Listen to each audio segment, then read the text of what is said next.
বলার দরকার নেই, কারণ যারা প্রথম দিন থেকে ক্লাস করছো তারা জানো কারেন্ট অ্যাফেয়ার্স এর গুরুত্ব কতটা। আর আমি আজকে ক্লাসে জানিয়ে দেবো যে পিডিএফ নোটস গুলো কিভাবে পাবে। আজকের ক্লাসে ফাইনালি আমি জানিয়ে দেবো পিডিএফ নোটস গুলো কিভাবে যাবে। রেকর্ডিং সবার কাছে চলে গেছে, যারা সিক্রেট কোড শেয়ার করেছিলেন বা করেছো তাদের সবার কাছে চলে গেছে। পিডিএফ নোটস কিভাবে যাবে না যাবে সেগুলো আমি আজকের ক্লাসে ডিটেলস তোমাদেরকে জানিয়ে দেবো। একটু ওয়েট করে যাও, এখনো 2 মিনিট বাকি আছে। স্যার জয়েন করে গেলে আমরা স্টার্ট করে দেবো।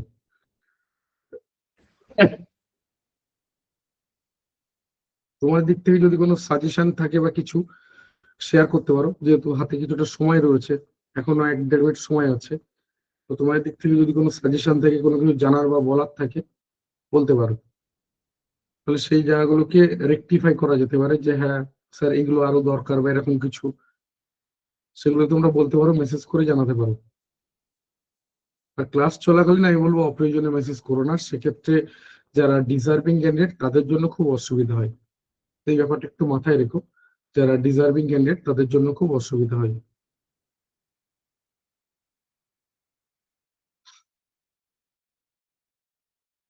তোমাদের যদি কোনো সাজেশন থাকে, কিছু বলার থাকে বলতে পারো। যদিও এখনো পর্যন্ত তোমাদের মাইক্রোফোন বন্ধ রয়েছে, আগামীকালকে ক্লাস পর্যন্ত বন্ধ থাকবে। নতুন ব্যাচে এই মাইক্রোফোন বন্ধ থাকবে না। নতুন ব্যাচে সিক্রেট কোড বলে কোনো কিছু থাকবে না। এই ব্যাপারগুলো একদম মানে শুধুমাত্র এই কয়েকদিন, যেহেতু এই ব্যাচের সবার উপর আমার কোনো কন্ট্রোল নেই, কে কোথা থেকে মাইক খোলা রেখে দেবে, পুরো ক্লাসটা হ্যাম্পার করবে, পুরো ক্লাসটা ডিস্টার্ব হবে। তো তার জন্য এগুলো কিন্তু ফোর্স করে বন্ধ করা থাকে। এর পরবর্তীতে যখন ক্লাস হবে তখন কিন্তু মাইক্রোফোন খোলা থাকবে, তুমি স্বাধীনভাবে তোমার মাইক্রোফোন ওপেন করতে পারবে, তুমি কথা বলতে পারবে, বা তুমি তোমার ইচ্ছা মতো তোমার যা যা প্রবলেম সেগুলো তুমি শেয়ার করতে পারবে। ঠিক আছে? আর নেক্সট যেটা বলার, যে অবশ্যই অ্যাক্টিভ থেকো ক্লাস চলাকালীন, অপ্রয়োজনীয় মেসেজ করো না। সেক্ষেত্রে যারা ডিজার্ভিং রয়েছে তাদের খুব অসুবিধা হয়। রেকর্ডিং ক্লাসে কোডটা পাইনি আমি, মানে এটাতে আমি কি করতে পারি বলো ভাই? তুমি পাওনি বা তুমি শেয়ার করতে পারোনি, তো এটাতে আমি কি করতে পারি?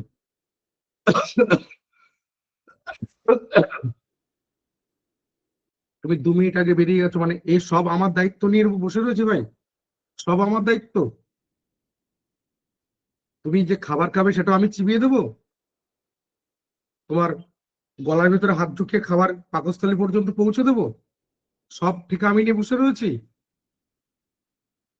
কতটুকু বলো, যতটুকু মানা যায়, তাই না? আমি হাঁটতে পারি, দৌড়াতে পারি, স্যার একটু কোলে তুলে নিন, কেন ভাই?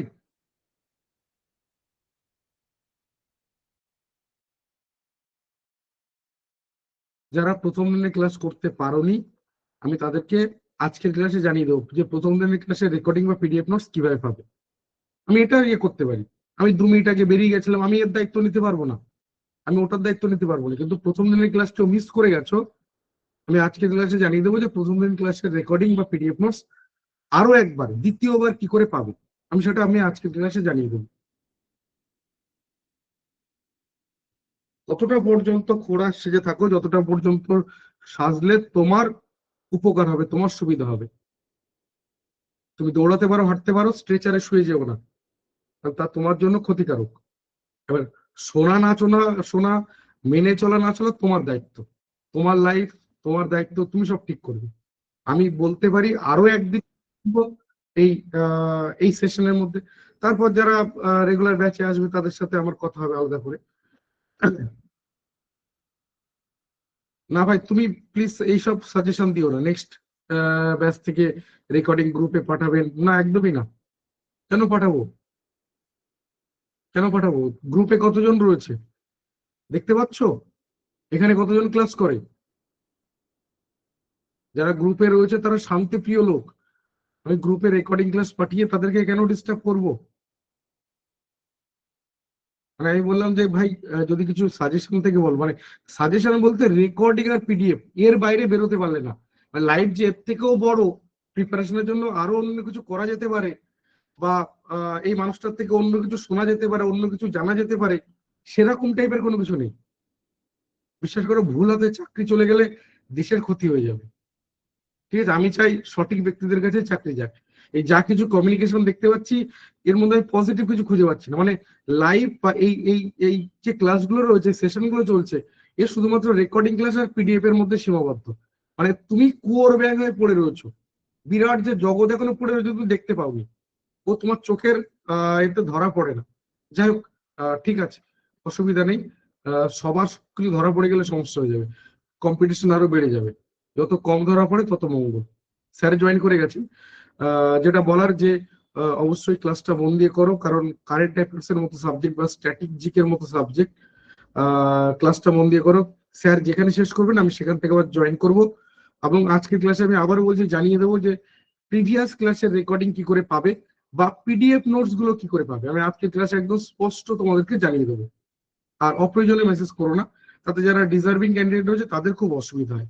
তো সেই জন্য আর কি বলছি, একটু প্লিজ তোমার অসুবিধা হচ্ছে বা কোনো কিছু বুঝতে পারছো না, ডেফিনেটলি মেসেজ করো, কিন্তু অপ্রয়োজনে মেসেজ করুন, এটা সবার কাছে আমার রিকোয়েস্ট রইল। গুড ইভিনিং স্যার, ওয়েলকাম ক্লাসে। দেখুন আপনি শেয়ার করতে পারবেন বা আনমিউট করতে পারবেন।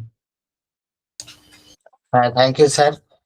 তো চলো তাহলে আমরা ক্লাসটা শুরু করে দিচ্ছি। যে দেখো আমি স্ক্রিন শেয়ার করছি তোমাদের, তো তোমরা দেখতে পাচ্ছ কিনা একটু অবশ্যই জানাবে। তো আশা করি সকলেই দেখতে পাচ্ছ। তো স্যার যেরকম বললেন যে তোমরা ধৈর্য ধরে ক্লাসটা শোনো, ঠিক আছে?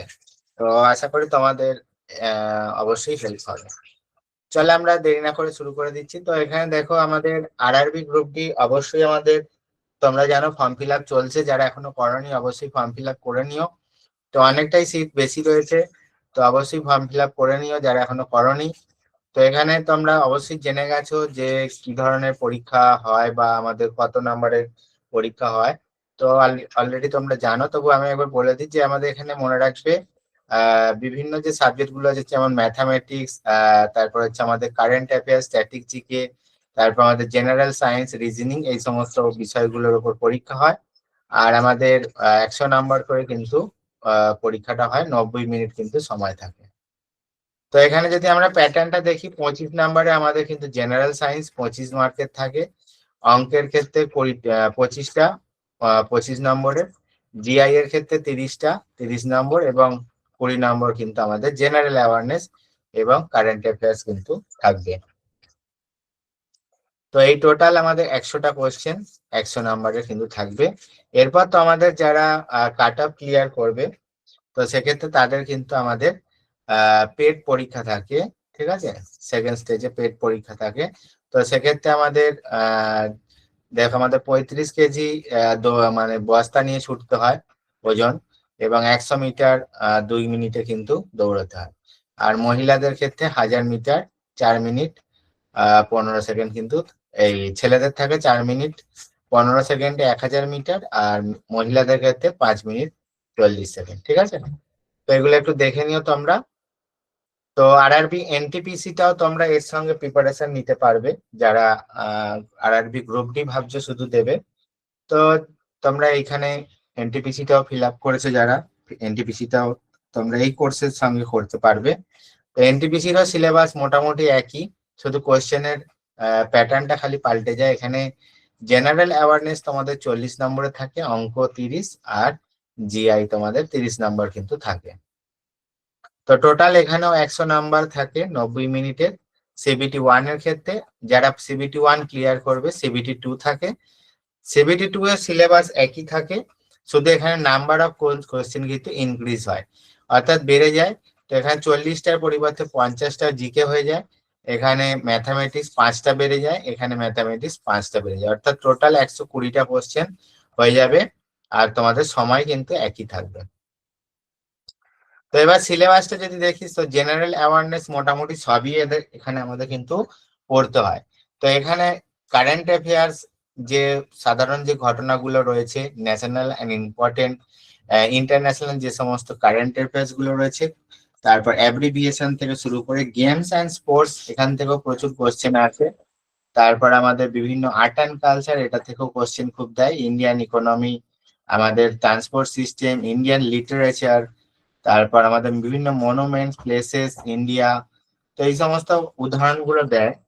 তো এর মধ্যে প্রচুর কিন্তু জিনিস আছে, ঠিক আছে। স্ট্যাটিক জিকেটা অনেকটাই বড়, প্রচুর জিনিস আছে, ফেমাস পার্সোনালিটিস থেকে শুরু করে বিভিন্ন ফ্ল্যাগশিপ প্রোগ্রাম, সরকারের যে সমস্ত প্রোগ্রাম গুলো রয়েছে, মেনলি বিভিন্ন সেন্ট্রালের যে প্রোগ্রাম গুলো রয়েছে সেগুলো থেকে কোশ্চেন কিন্তু জিজ্ঞাসা করে। তো ঠিক আছে, এরপর হিস্ট্রি তো যেমন রয়েছে, ফিজিক্যাল সায়েন্স, লাইফ সায়েন্স, এগুলো থেকেও কম বেশি কোশ্চেন থাকবে। তো জিকে ওভারঅল বলতে গেলে geography, history, static GK, current affairs সমস্ত বিষয় থেকে, কম্পিউটার থেকেও কিন্তু কোশ্চেন দেয়, এনভায়রনমেন্ট থেকে, তো সমস্ত জায়গা থেকেই কিন্তু কোশ্চেন দেয়। তো যেটা বলার দরকার যে আমি তোমাদের স্ট্যাটিক জিকে এবং কারেন্ট অ্যাফেয়ার্সই কিন্তু পড়িয়ে থাকি, ঠিক আছে। এই মেন যে সাবজেক্টটা সেটাই কিন্তু আমি তোমাদের কভার করিয়ে থাকি।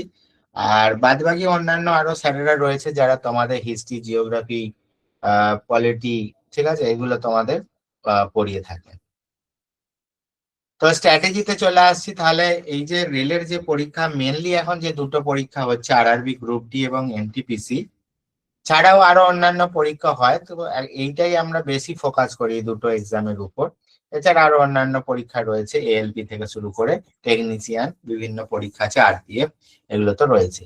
তো এই দুটো এই সমস্ত যে রেলের পরীক্ষা, এগুলো আমাদের কিভাবে পড়া উচিত, তো সেক্ষেত্রে দেখো আমি তোমাদের যেগুলো করিয়ে থাকি, যে স্ট্যাটিক জিকে এবং কারেন্ট অ্যাফেয়ার্স এর ক্ষেত্রে, কারেন্ট অ্যাফেয়ার্স তোমাদের একদম পুরো মাসের সমস্ত কারেন্ট অ্যাফেয়ার্স, গুরুত্বপূর্ণ কারেন্ট অ্যাফেয়ার্স যেগুলো থাকে, সেগুলো তোমাদের কিন্তু এমসিকিউ আকারে কিন্তু আমি তোমাদের করিয়ে দিয়ে থাকি, সলভ করিয়ে দিয়ে থাকি ক্লাসে, ঠিক আছে। ক্লাসে পুরো টোটালি একদম ধরে ধরে কোশ্চেন আনসার করিয়ে দিয়ে থাকি।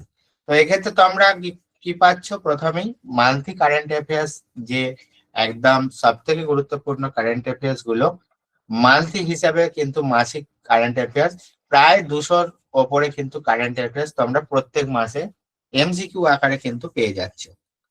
তাহলে কি আমাদের কারেন্ট অ্যাফেয়ার্স কভার হয়ে গেল এর 200টা করার ফলে, 200+?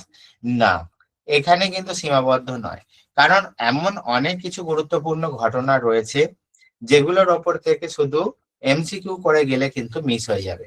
যেমন ধরো বিভিন্ন আমাদের অ্যাপয়েন্টমেন্ট রয়েছে, বিভিন্ন ক্ষেত্রে বিভিন্ন যে নিয়োগগুলো হচ্ছে, হ্যাঁ, তারপর পুরস্কার এবং সম্মান যে সমস্ত জায়গাগুলো রয়েছে, বিভিন্ন অ্যাওয়ার্ড যারা পাচ্ছে, বিভিন্ন আমাদের সম্মেলন যেগুলো হচ্ছে, যেমন ধরো জি7 কোথায় হচ্ছে, তারপর আমাদের ধরো জি20, ঠিক আছে, এই সমস্ত যে মিটিং গুলো আমাদের যেগুলো সব হচ্ছে, সম্মেলন গুলো হচ্ছে, তারপর আমাদের ব্রিক্স রয়েছে, ঠিক আছে, ব্রিক্স এর বিভিন্ন যে মিটিং গুলো হয়, এগুলো আমাদের এখন প্রচুর নিউজে তোমরা দেখবে, প্রচুর খবরে কিন্তু থাকে। তো এগুলো থেকে আমাদের জিজ্ঞাসা করতে পারে বিভিন্ন টাইপের কোশ্চেন, যে বছর জি7 কোথায় হচ্ছে, এবার আমাদের মুখ্য অতিথি কে ছিলেন, বা ধরো বললো আমাদের যে থিম কি ছিল, ঠিক আছে। তো শুধু এমসিকিউ করে গেলে হবে না, তো এগুলো একটু ডিটেলসে কিন্তু পড়তে হবে।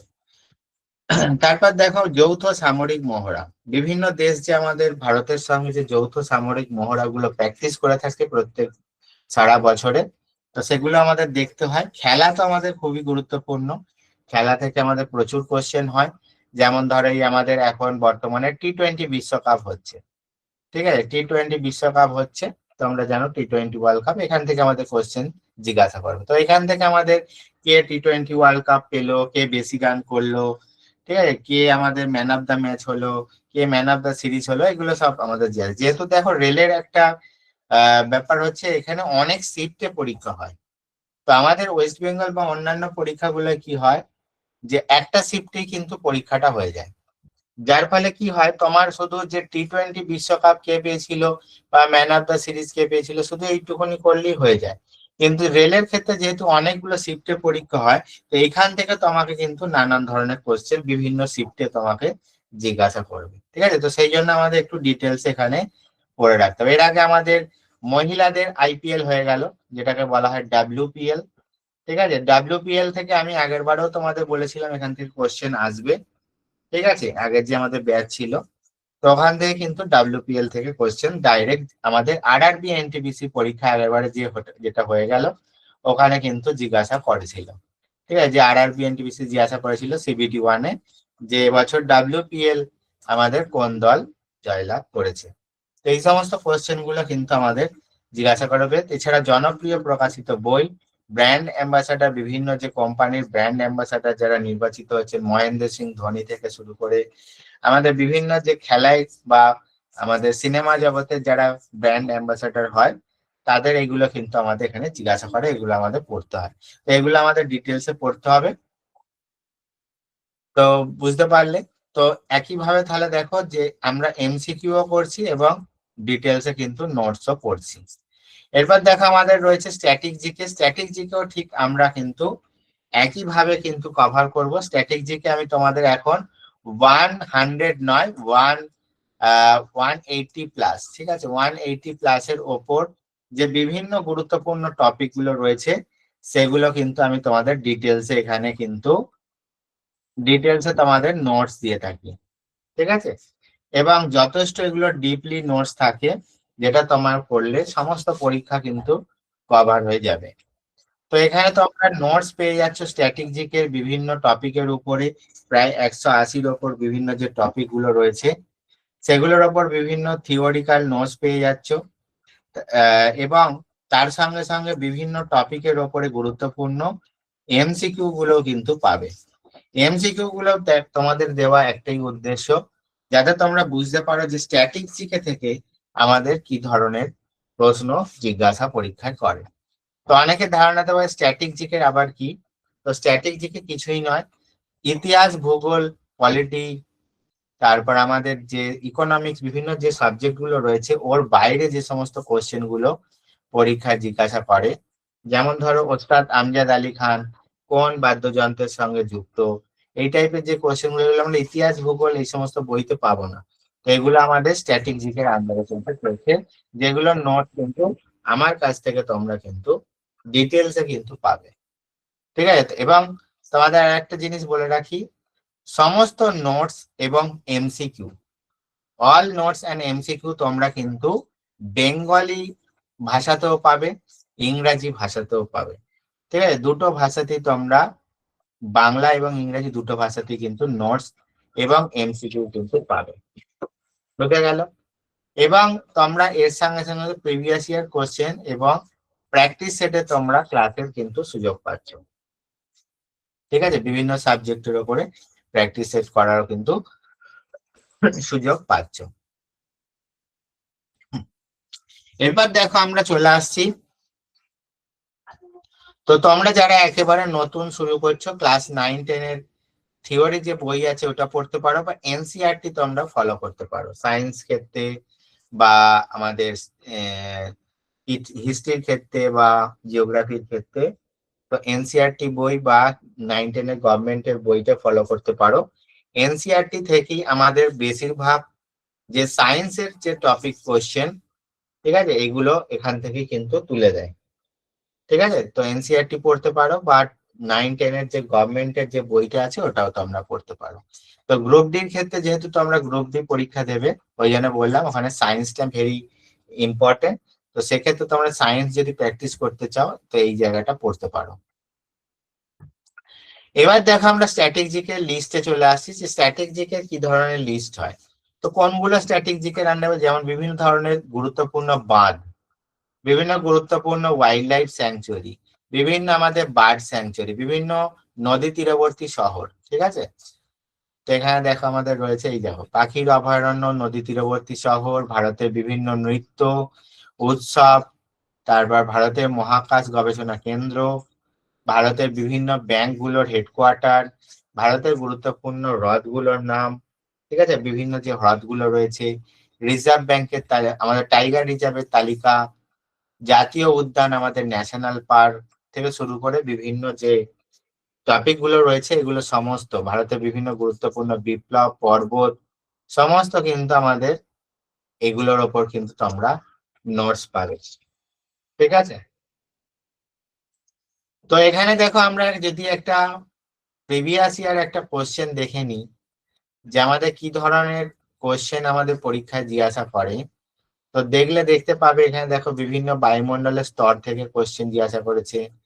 তারপর এখানে দেখো জন্মসূত্রে ভারতীয় ব্যক্তি বলে একটা এখানে কিন্তু কারেন্ট অ্যাফেয়ার্স থেকে কিন্তু কোশ্চেন জিজ্ঞাসা করেছে। তো তো এটা তোমাদের দেখার দরকার নেই, এটা আমি জাস্ট তোমাদের কোয়েশ্চেনটা দেখানোর জন্য তোমাদের এটা দিয়েছি, ঠিক আছে? যেহেতু কারেন্ট অ্যাফেয়ার্স পুরনো হয়ে গেলে আমাদের আর ঠিক কাজে লাগবে না। দেখো সরীসৃপের অধ্যয়নকে আমরা কি বলবো? বিভিন্ন বিষয়ে যে অধ্যয়ন, এগুলোর উপরেও তোমরা নোটস পাবে। তারপর দেখো আমাদের ভারতের নিউক্লিয়ার কর্মসূচির জনক কাকে বলা হয়? তো নিউক্লিয়ার কর্মসূচির জনক, তারপর দেখো আমাদের মিসাইলের জনক, মিসাইল ম্যান কাকে বলা হয়? ঠিক আছে, এই টাইপের কোশ্চেন গুলো জিজ্ঞাসা করে। তারপর দেখো এখানে আমাদের উচ্চ ন্যায়ালয়ের সংখ্যা কত রয়েছে বর্তমানে, মানে হাইকোর্টের সংখ্যা। তারপর দেখো আমাদের বিভিন্ন কোশ্চেন দিয়ে, যেমন ইসরোর চেয়ারম্যান হিসেবে দীর্ঘতম সময়কাল কার। তারপর আমাদের দেখো পূর্বে একটি খেলা ছিল অলিম্পিকে, যেটা এখন বর্তমানে নেই, অলিম্পিক থেকে দিয়েছে। তো অলিম্পিকেরও তো আমরা নোটস পাবে। তো ভারতের দেখো মঙ্গলযান কোন ভেহিকেল লঞ্চ করা ছিল? দেখো ইসরো থেকে কিন্তু কোশ্চেন আমাদের দেয়, মানে ডিফেন্স অ্যান্ড টেকনোলজি বা সায়েন্স অ্যান্ড টেকনোলজি, ঠিক আছে? সায়েন্স অ্যান্ড টেক থেকে আমাদের কোশ্চেন থাকতেই থাকে। তো সায়েন্স অ্যান্ড টেকটা আমাদের খুব ইম্পর্টেন্ট, বিশেষ করে ইসরো আমাদের কোন রকেট লঞ্চ করছে, কোন ভেহিকেল ইউজ করছে, এগুলো খুব দেয়, ঠিক আছে? এগুলো খুব দেয়, তো এগুলো কিন্তু আমাদের পড়তে হবে। তারপর দেখো বিভিন্ন আমাদের উইকিপিডিয়ার প্রতিষ্ঠাতা কে, ফেসবুকের প্রতিষ্ঠাতা কে, তারপর মাইক্রোসফটের প্রতিষ্ঠাতা কে, বা গুগলের আমাদের প্রতিষ্ঠাতা কে, এগুলো থেকেও কিন্তু আমাদের জিজ্ঞাসা করে। তো দেখতেই পাচ্ছ এখানে দেখো আরো একটা কারেন্ট অ্যাফেয়ার্স। তো এখানে প্রচুর কোশ্চেন কিন্তু কারেন্ট অ্যাফেয়ার্স এবং স্ট্যাটিক জিকে থেকে কিন্তু জিজ্ঞাসা করা। দেখো ওখলা বার্ড স্যাংচুয়ারি থেকেও কিন্তু কোশ্চেন দিয়েছে। তারপর দেখো আমাদের বিখ্যাত সোমনাথ মন্দির কোথায় অবস্থিত, ড্যাশে অবস্থিত। তো যেটা আমাদের সুলতান মাহমুদ কিন্তু লুণ্ঠন করেছিল, ঠিক আছে? তো মন্দির মসজিদ বিভিন্ন যেগুলো রয়েছে, দেখো ভারত মহাকাশে প্রবেশ করা প্রথম ভারতীয় কে ছিল? এই যে প্রথম ভারতীয়, এটা আমাদের ফেভারিট একটা টপিক, জিকের মধ্যে একটা ফেভারিট টপিক। প্রথম ব্যক্তিত্ব, সেটা আমাদের পুরুষদের ক্ষেত্রেও হতে পারে, মহিলাদের ক্ষেত্রেও হতে পারে। তো বুঝতে পারছো আশা করি। দেখো আমাদের লোক নৃত্য, আমাদের ডান্স থেকে কিন্তু জিজ্ঞাসা করেছে। এটা একটা important topic, dance and festival. এটা আমাদের রেলের বা এসএসসির একটা গুরুত্বপূর্ণ টপিক, ডান্স অ্যান্ড ফেস্টিভ্যাল। তো আশা করি তোমরা বুঝতে পারলে যে আমাদের কি ধরনের নোটস পরীক্ষায় জিজ্ঞাসা করে, মানে কি ধরনের কোশ্চেন আসে। এবার চলো আমরা একে একে নোটসে চলে যাচ্ছি, ঠিক আছে? তো স্যাম্পল অফ নোটসে আজ চলে যাচ্ছি। আজকের প্রথম নোটস দেখো কারেন্ট অ্যাফেয়ার্স থেকে। তো কারেন্ট অ্যাফেয়ার্স দেখো আমাদের প্রথমেই দেখে নেব অস্ট্রেলিয়ান ওপেন। তো রিসেন্টলি আমাদের অস্ট্রেলিয়ান ওপেন কিন্তু ফলাফল এসে গেছে। তো আমাদের আমি ক্লাসে বারবার বলে থাকি যে আমাদের 4টে বড় বড় টুর্নামেন্ট কিন্তু প্রত্যেক বছর হয়, যেটাকে গ্র্যান্ড স্ল্যাম কিন্তু বলা হয়। তো এই 4টে বড় বড় টুর্নামেন্টের মধ্যে হচ্ছে একটা হচ্ছে অস্ট্রেলিয়ান ওপেন, একটা হচ্ছে আমাদের ফ্রেঞ্চ ওপেন, একটা হচ্ছে আমাদের ইউএসএ ওপেন, আর একটা হচ্ছে আমাদের উইম্বলডন। তো এটা আমাদের অস্ট্রেলিয়ায় হয়, এটা ফ্রান্সে হয়, এটা আমেরিকায় হয়, এটা ইংল্যান্ডে হয়। এই 4টে বড় বড় টুর্নামেন্টকে গ্র্যান্ড স্ল্যাম বলা হয়, ঠিক আছে? এইখান থেকে আমাদের এই 4টে টুর্নামেন্ট থেকেই আমাদের পুরুষ বিভাগে এবং মহিলা বিভাগে কোনো কোনো সময় আমাদের ডাবলসও জিজ্ঞাসা করা হয়। তো পুরুষ মহিলাটাই আমাদের বেশি জিজ্ঞাসা করে যে এখানে কারা কারা জয়লাভ করছে। তো এগুলো কিন্তু আমাদের দেখে রাখতে হয়। তো এখানে দেখো আমি ফেব্রুয়ারি মাসে আমাদের হয়ে গেছে অস্ট্রেলিয়ান ওপেন, ফলাফল কিন্তু আমাদের এসে গেছে। এবছর পুরুষ বিভাগে জয়লাভ করেছে কার্লোস আলকারাজ স্পেন থেকে, এবং নভাক জকোভিচ সার্বিয়া থেকে কিন্তু রানার আপ হয়েছে। মহিলাদের একক বিভাগে জিতেছেন এলেনা রাইবাকিনা কাজাখস্তান থেকে, যিনি হচ্ছেন আরিনা সাবালাঙ্কাকে কিন্তু হারিয়ে দিয়েছেন, ঠিক আছে? তো এই দুটোই তো আমরা আপাতত পড়ে রাখবো, এই দুটো থেকেই বেশি আমাদের জিজ্ঞাসা করে। তোমরা চাইলে পুরুষদের ডাবলসও দেখতে পারো, মহিলাদের ডাবলসও দেখতে পারো এবং মিক্সডও দেখতে পারো। তবে এখানে আমি বলবো, এখানে যদি কোনো ভারতীয় পেয়ে থাকে তবে কিন্তু একটু ইম্পর্টেন্ট বেশি হয়ে যায়।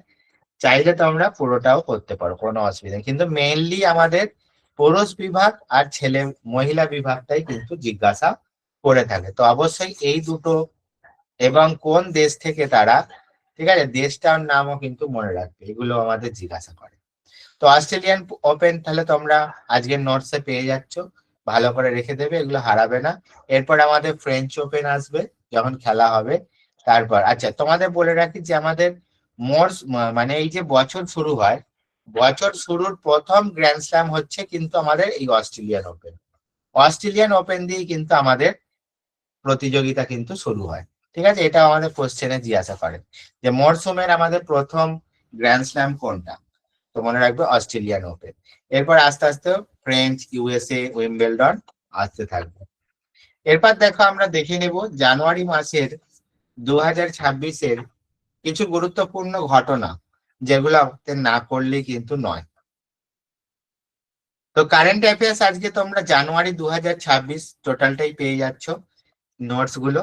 নেক্সট টাইম এই মাসটা যখন শেষ হবে, ফেব্রুয়ারি মাস তো এখন চলছে, ফেব্রুয়ারি মাস যখন কমপ্লিট হবে, ফেব্রুয়ারি মাসের টোটাল গুরুত্বপূর্ণ কারেন্ট অ্যাফেয়ার্স, এমসিকিউ এবং নোটস তোমরা কিন্তু পেয়ে যাবে।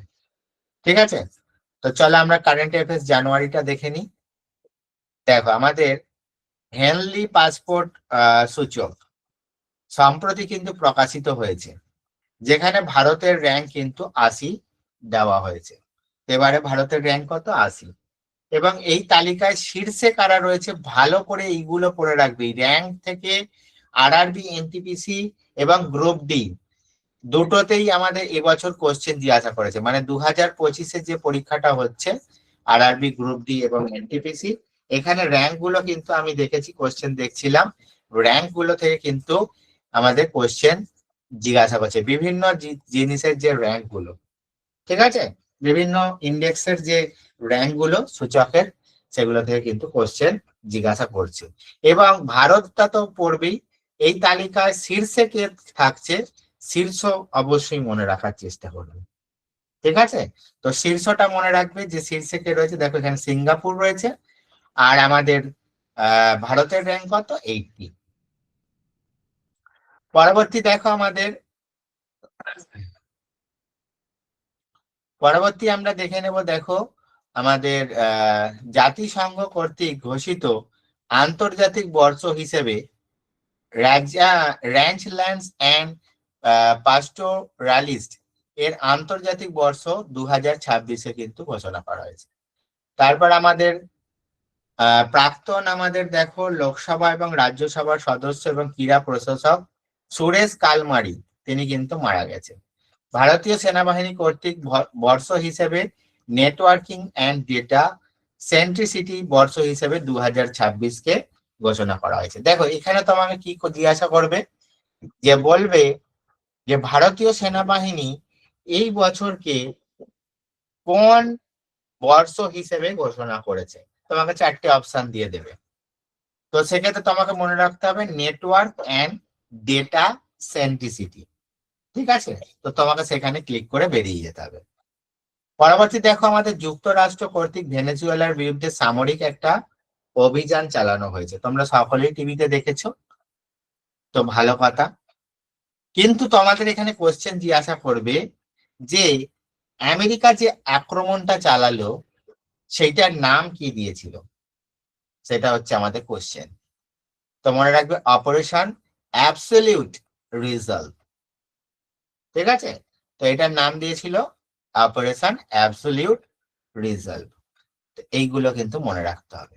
এবং প্রেসিডেন্টের নাম তোমরা মনে রাখতে পারো, অনেক সময় এগুলোও জিজ্ঞাসা করে যে ভেনেজুয়েলার প্রেসিডেন্ট কে ছিলেন, তো নিকোলাস মাদুরো। এরপর দেখো ইউরোপের যে দেশ ইউরো গ্রহণ করেছে, দেখো ইউরোপের যে কান্ট্রি গুলো রয়েছে তারা সকলেই বেশিরভাগই কিন্তু ইউরোপিয়ান ইউনিয়নের মেম্বার। এবার দেখো তারা যদি ইউরোপিয়ান ইউনিয়নের মেম্বার হলেও তাদের নিজস্ব মুদ্রা থাকতে পারে, তো অনেক দেশের আছে নিজস্ব মুদ্রা, কিন্তু বেশিরভাগ দেশই কিন্তু কি করে ওদের নিজস্ব গ্রুপের যে মুদ্রা রয়েছে ইউরো, সেটাই কিন্তু ব্যবহার করে। তো ইউরো এই মুদ্রা গ্রহণ করেছে ইউরোজোন, 21তম কিন্তু সদস্য হয়েছে। পরবর্তী দেখো আমরা দেখে নেব, তাহলে এখানে ইংরেজিতে দেওয়া আছে, ইংরেজিতে তোমরা কেউ যদি পড়তে চাও ইংরেজির লোক থাকলে ইংরেজিতেও দেখতে পারবে। পরবর্তী দেখো আমরা ডিসেম্বরের গুরুত্বপূর্ণ কিছু ঘটনা দেখে নেব। যেমন দেখো আমাদের বাংলাদেশের প্রথম মহিলা প্রধানমন্ত্রী যিনি ছিলেন আমাদের বেগম খালেদা জিয়া, তিনি কিন্তু সম্প্রতি মারা গেছেন। তো ভেরি ভেরি ইম্পর্টেন্ট কোয়েশ্চেন। অনেকে কিন্তু শেখ হাসিনা হিসেবে বাংলাদেশের প্রথম মহিলা প্রধানমন্ত্রীর কথা জানে, কিন্তু না, তার আগেও কিন্তু আমাদের খালেদা জিয়া ছিলেন, ঠিক আছে, অল্প দিনের জন্য ছিলেন। আর তোমরা জানো এখন বাংলাদেশের নির্বাচনও হচ্ছে। পরবর্তী দেখো আমাদের প্রখ্যাত হিন্দি সাহিত্যিক, সাহিত্য একাডেমি জ্ঞানপীঠ পুরস্কার প্রাপ্ত বিনোদ কুমার শুক্লা কিন্তু মারা গেছেন। যে দুটি দেশ থেকে ভারতের প্রধানমন্ত্রী নরেন্দ্র মোদীকে সর্বোচ্চ তাদের পুরস্কার দেওয়া হয়েছে, ইথিওপিয়া এবং ওমান। স্ট্যাচু অফ ইউনিটি তোমরা জানো এটা আমাদের কোথায় রয়েছে? স্ট্যাচু অফ ইউনিটি আমাদের বহুবার কোশ্চেনে এসছে বিভিন্ন পরীক্ষায়। এটা আমাদের কোথায় আছে? এটা আমাদের গুজরাটে আছে, সর্দার বল্লভভাই প্যাটেলের মূর্তি। তো এই স্ট্যাচু অফ ইউনিটি যিনি তৈরি করেছিলেন তার যে ভাস্কর, তিনি কিন্তু রিসেন্টলি মারা গেছেন। তার নাম ছিল রাম ভি সুতার। পরবর্তী দেখো আমাদের ভারত এবং ইউএই যৌথ সামরিক মহড়া হয়েছে, নাম ছিল ডেজার্ট সাইক্লোন 2। ভারত এবং মালদ্বীপের মধ্যে বার্ষিক দ্বিপাক্ষিক নৌ মহড়া হয়েছে, যার নাম ছিল ইউনিট, দাঁড়াও এটা ইংরেজিতে কি লেখা আছে একবার দেখে নি। এখানে একতা হয়ে গেছে, একটু ট্রান্সলেটের সমস্যা থাকতে পারে, একবার চেক করে নি। দাঁড়াও, এখানে তো আমরা একটু ইংরেজিটা দেখতে পারো, ঠিক আছে। আচ্ছা, এটা ইংরেজিটা তো আমরা দেখে নেবে কোথায় আছে, দেখে নেবে একবার। তো এখানে দেখো এটা হচ্ছে ইউনিটি হবে সম্ভবত, বা একতা আছে। তো এটা 2025, ঠিক আছে। তারপর দেখো স্কোয়াশ বিশ্বকাপ 2025, চেন্নাই আমাদের ফাইনালে হংকংকে হারিয়ে জয়লাভ করেছে আমাদের স্কোয়াশ বিশ্বকাপ 2025, ভারত কিন্তু জয়লাভ করেছে। অস্ট্রেলিয়া শহর যেখানে হনুক্কা, হনুক্কা কি, এটা একটা আহ মানে ওই ইহুদিদের, ঠিক আছে, ইহুদি যে ধর্ম আছে, ধর্মাবলম্বী সেই মানুষদের একটা উৎসব হয়, খুব ফেভারিট একটা উৎসব, ঠিক আছে। তো ওইটা ওরা উদযাপন করছিল অস্ট্রেলিয়ার একটা শহরে, ঠিক আছে, অস্ট্রেলিয়ার একটা শহরে, যেখানে যেটা হচ্ছে সিডনি, সিডনি বিচে মানে সমুদ্র সৈকতে ওরা কিন্তু উদযাপন করেছিল। ওখানে দুইজন বন্দুকবাজ এসে কি করে 15 জন কিন্তু 15 জনকে হত্যা করেছিল। তো এই ঘটনাটা তোমায় জিজ্ঞাসা করতে পারে। এখন তোমার যদি না থাকে আইডিয়া, তাহলে তুমি কিন্তু করতে পারবে না। তোমাকে জিজ্ঞাসা করবে সম্প্রতি অস্ট্রেলিয়ার যে সমুদ্র সৈকতে হানুক্কা উদযাপনের সময় আহ মানে টেরোরিস্টরা আক্রমণ করেছিল এবং 15 জন মারা গিয়েছিল, সেটা কোন সমুদ্র সৈকতে, ঠিক আছে। তো মনে রাখবে এটা সিডনিতে। টাইম ম্যাগাজিন বর্ষসেরা ব্যক্তি হয়েছেন আর্কিটেক্টস অফ এআই। 2026 ফিফা বিশ্বকাপের আগে লিওনেল মেসির 70 ফুট লোহার মূর্তি উন্মোচন করা হয়েছে আমাদের কলকাতায়, কিছুদিন আগে মেসি এসেছিলেন। টাইমের বর্ষসেরা ক্রীড়াবিদ হয়েছেন এজা উইলসন। পেটা person of the year, very very important question, আসার মতো রবিনা ট্যান্ডন, ঠিক আছে। রবিনা ট্যান্ডন যে সিনেমা আর্টিস্ট, তোমরা সকলেই সিনেমা প্রচুর এনার দেখেছো, খুব বড় মাপের অ্যাক্ট্রেস। তো পেটা পার্সন অফ দ্য ইয়ার 2025 কিন্তু নির্বাচিত হয়েছে। তো এগুলো ভালো করে পড়ে রাখবে। দেখো বিশ্বের সব থেকে কম বয়সী ফিডে রেটেড ফাইট হবে এটা, ঠিক আছে, ফাইট ফাইট রেটেড দাবারু হয়েছেন 3 বছর মাত্র বয়স। দেখো 3 বছরে কিন্তু ফাইট রেটেড দাবারু হয়ে গেছেন, যার নাম সর্বজ্ঞ সিং কসুয়া, ঠিক আছে, নামটা একটু মনে রাখবে।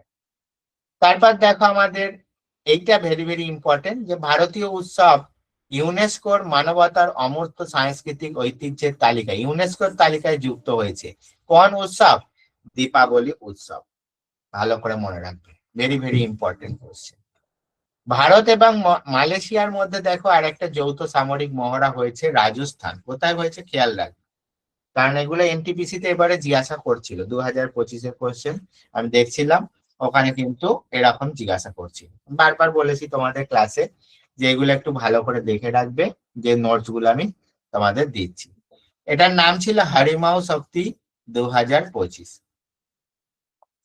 বর্ষসেরা মহিলা অ্যাথলিট হয়েছেন সিডনি ম্যাকলাফিল ফালিন লেভরন। ঠিক আছে, একটু বড় নাম, একটু কষ্ট করে মনে রাখতে হবে। সেটা তো আমাদের, তোমরা যেভাবে মনে রাখতে চাও, যে লেভরন এইটুকুনি নাম মনে রাখতে চাও, বা ম্যাকলা ফলিন লেভরন এইভাবে মনে রাখতে পারো, সেটা তোমার মতো করে তোমরা মনে রাখার চেষ্টা করবে, তোমার যেটা স্যুট করে। ঠিক আছে, দেখো বর্ষসেরা পুরুষ অ্যাথলিট হয়েছেন আরমান্ড ডু প্লান্টিস সুইডেন থেকে।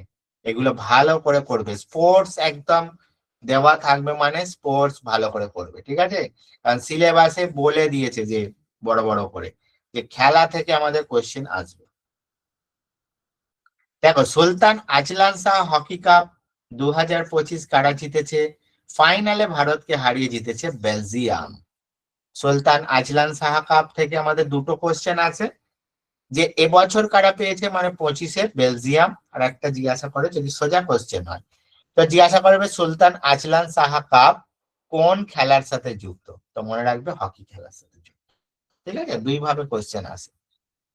পরের দেখো আমাদের ভারত ইন্দোনেশিয়ার মধ্যে একটা যৌথ সামরিক মহড়া হয়েছে হিমাচল প্রদেশে, তো সেটা হচ্ছে গরুর শক্তি। ভারত মালদ্বীপের মধ্যে যৌথ একটা সামরিক মহড়া হয়েছে, যেটা কেরালায় হয়েছে, যেটার নাম একু ভেরিন। তো আশা করি বুঝতে পারলে কি ধরনের নোট দিচ্ছি এবং কিভাবে কোশ্চেন আসতে পারে। দেখো নেক্সট পর্যায়ে চলে যাব। আমাদের দেখো বেস্ট ফিফা ফুটবল অ্যাওয়ার্ড 2025 ঘোষণা হয়ে গেছে। তো বর্ষসেরা পুরুষ ফুটবলার হয়েছেন উসমান দেমবেলে ফ্রান্স থেকে। বর্ষসেরা মহিলা ফুটবলার হয়েছেন আইতানা বনমাতি স্পেন থেকে, এবং ক্লাব বার্সেলোনায় খেলে, পিএসজি তে খেলে। ঠিক আছে, তো দেখো আইতানা বনমাতি আগের বারেও হয়েছিল, এবারেও কিন্তু হয়েছে। এরপর দেখো আমাদের রামসার সাইট সম্প্রতি যুক্ত হয়েছে সিলিরসে লেক, যেটা পেইতপুর আলোয়ারা জেলায় রয়েছে রাজস্থান। এটা আমাদের সম্প্রতি নতুন রামসার সাইটের মর্যাদা পেয়েছে। এবং কোপরা জলাশয় আমাদের বিলাসপুর জেলা ছত্তিশগড়ে রয়েছে, এটাও কিন্তু রামসার তালিকায় যুক্ত হয়েছে। আমি তোমাদের ফুল ডিটেলস রামসার তালিকা তোমাদের করিয়ে দেব, এবং রামসার সাইট কি, কেন হয়, কত তারিখে আমাদের বিশ্ব জলাভূমি দিবস পালিত হয়, সব কিন্তু তখন করিয়ে দেব। ঠিক আছে, তবে তোমাদের ছোট্ট করে বলে রাখি যে রামসার সম্মেলন কি না, আমাদের জলাভূমিকে রক্ষার উদ্দেশ্যে ইরানের একটা শহর আছে রামসার, সেখানে একটা কনভেনশন বা সম্মেলন হয়। তো তারপর থেকে ওখানে বিভিন্ন যে জলাভূমি সংরক্ষণের উদ্দেশ্যে এই রামসার নামটা দেওয়া হয়। ঠিক আছে, তো ভারতে এখনো পর্যন্ত 96টা আমাদের রামসার তালিকায় কিন্তু যুক্ত হয়ে গেছে। ঠিক আছে, তো এগুলো মনে রাখবে, 96টা লিস্ট বা তার যখন বাড়বে সম্পূর্ণ লিস্ট তোমাদের করিয়ে দেবো। তো এই কারেন্ট অ্যাফেয়ার্স নোটস তোমরা বুঝতে পারলে, এরকম ডিটেলসে আমি তোমাদের কারেন্ট অ্যাফেয়ার্স কিন্তু পড়িয়ে থাকি। ঠিক আছে, ডিটেলসে না পড়লে কারেন্ট অ্যাফেয়ার্স হবে না। ঠিক আছে, কারণ কোশ্চেন বাদ চলে যাবে। এরপর দেখো আমরা চলে আসছি এমসিকিউ। কারেন্ট অ্যাফেয়ার্স এমসিকিউ তোমাদের এরকম সেট থাকবে, এক একটা করে set, set 1, set 2, set 3, set 4। এক একটা সেটে কিন্তু কম করে 50টা কোশ্চেন থাকবে। ঠিক আছে, কম করে 50টা, তাহলে মাসে তোমরা কম করে 200টা কোশ্চেন পাবে, 200-র অধিকও হতে পারে, যে মাসে যেরকম ঘটনা ঘটবে।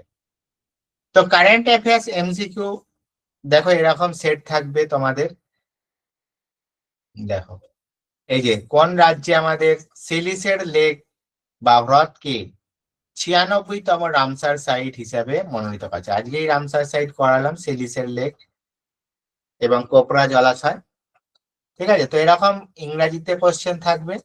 দেখো এখানে ইংরেজিতে কোশ্চেন, এখানে 4টে করে অপশন, কারেক্ট আনসার এবং ইম্পর্টেন্ট তথ্য হিসাবে কিন্তু এরম দেওয়া থাকবে। ঠিক একইভাবে তার নিচেও তোমরা বাংলায় কোশ্চেন পাবে, 4টে করে অপশন দেওয়া থাকবে, সঠিক উত্তর দেওয়া থাকবে এবং তার সম্পর্কে গুরুত্বপূর্ণ তথ্য কিন্তু দেওয়া থাকবে। ঠিক আছে, তো এরকম ডিটেলসে কিন্তু একটু কারেন্ট অ্যাফেয়ার্স পড়তে হবে।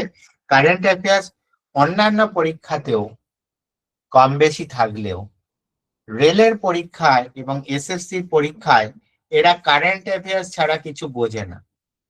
ঠিক আছে, যেটা সত্যি সেটা বলছি, ভালো করে শুনে নাও বা কোশ্চেন দেখবে তাহলে বুঝতে পারবে। তো এরা কারেন্ট অ্যাফেয়ার্স ছাড়া বোঝে না, কেন কি জানি না এটা আমি। তো কারেন্ট অ্যাফেয়ার্সটাকেই কিন্তু বেশি ফোকাস করে, কারেন্ট অ্যাফেয়ার্সটাই বেশি দেয়। তারপরে যে কোশ্চেন থাকে সেটা হচ্ছে স্ট্যাটিক জিকে, তারপরে আদার্স বিভাগ থেকে কোশ্চেন গুলো দেয়। ঠিক আছে, গ্রুপ ডিতে এবারে রেলের গ্রুপ ডিতে তো আরআরবি গ্রুপ ডিতে তো টোটালটাই কারেন্ট অ্যাফেয়ার্স দিয়েছে। 20টা কোশ্চেন থাকে, 20টাই তোমার কারেন্ট অ্যাফেয়ার্স থেকে জিজ্ঞাসা করেছে। তো কারেন্ট অ্যাফেয়ার্স না জানলে, না পড়লে কিন্তু চলবে না আমাদের। ঠিক আছে, চলো নেক্সট আমরা চলে যাচ্ছি। তাহলে বুঝতে পারলে, দেখো 2 নম্বর কোশ্চেন, 4টে করে অপশন, কারেক্ট উত্তর, এক্সপ্লেনেশন এরকম থাকবে। ঠিক একইভাবে কোশ্চেন, 4টে করে অপশন বাংলায় এবং সঠিক উত্তর এবং বিস্তারিত থাকবে। এইভাবে এইভাবে কিন্তু কারেন্ট অ্যাফেয়ার্সে তোমরা সেট গুলো পাবে। তাহলে সেট তোমরা পেলে মুখস্থ হয়ে মানে করে নেবে। আমি তোমাদের এগুলো ধরে ধরে কোশ্চেন গুলো করাই। দেখো আজকে তো আমাদের এটা একটা জাস্ট তোমাদের সঙ্গে আলোচনার একটা ক্লাস, যে আমি কি ধরনের তোমাদের নোটস দিই, কি ধরনের ক্লাস করাই বা আমাদের সিলেবাস কি আছে, এগুলো তোমাদের সঙ্গে ডিসকাস করছি। এটাই তোমাদের শেষ ক্লাস নয়, পরে আমরা যখন ক্লাসে আলোচনা করব তখন এগুলো আমি কারেন্ট অ্যাফেয়ার্স গুলো সব ধরে ধরে করিয়ে দেবো। ঠিক আছে, যাতে তোমাদের প্রথম ক্লাসেই অনেকটা প্র্যাকটিস হয়ে যায়। তারপর তোমরা পিডিএফ পাবে, তারপর তোমরা রেকর্ডিং পাবে।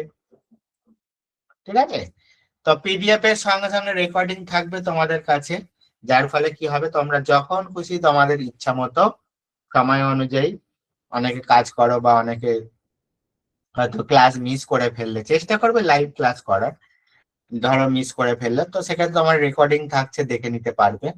ঠিক আছে, এই সমস্ত সুযোগ সুবিধা কিন্তু এখানে রয়েছে। চলো এবার আমরা কিন্তু স্ট্যাটিক জিকেতে চলে যাব। তাহলে এখানে তোমরা কারেন্ট অ্যাফেয়ার্স গুলো দেখে নেবে, আমি এখানে আর দেখাচ্ছি না। কারেন্ট অ্যাফেয়ার্স ঠিক একইভাবে দেখো এরকম ভাবে রয়েছে। এবার আমরা স্ট্যাটিক জিকের পোর্শনে কিন্তু চলে যাচ্ছি। স্ট্যাটিক জিকেটা অনেকটাই আছে, চলো আমরা স্ট্যাটিক জিকেতে চলে যাব।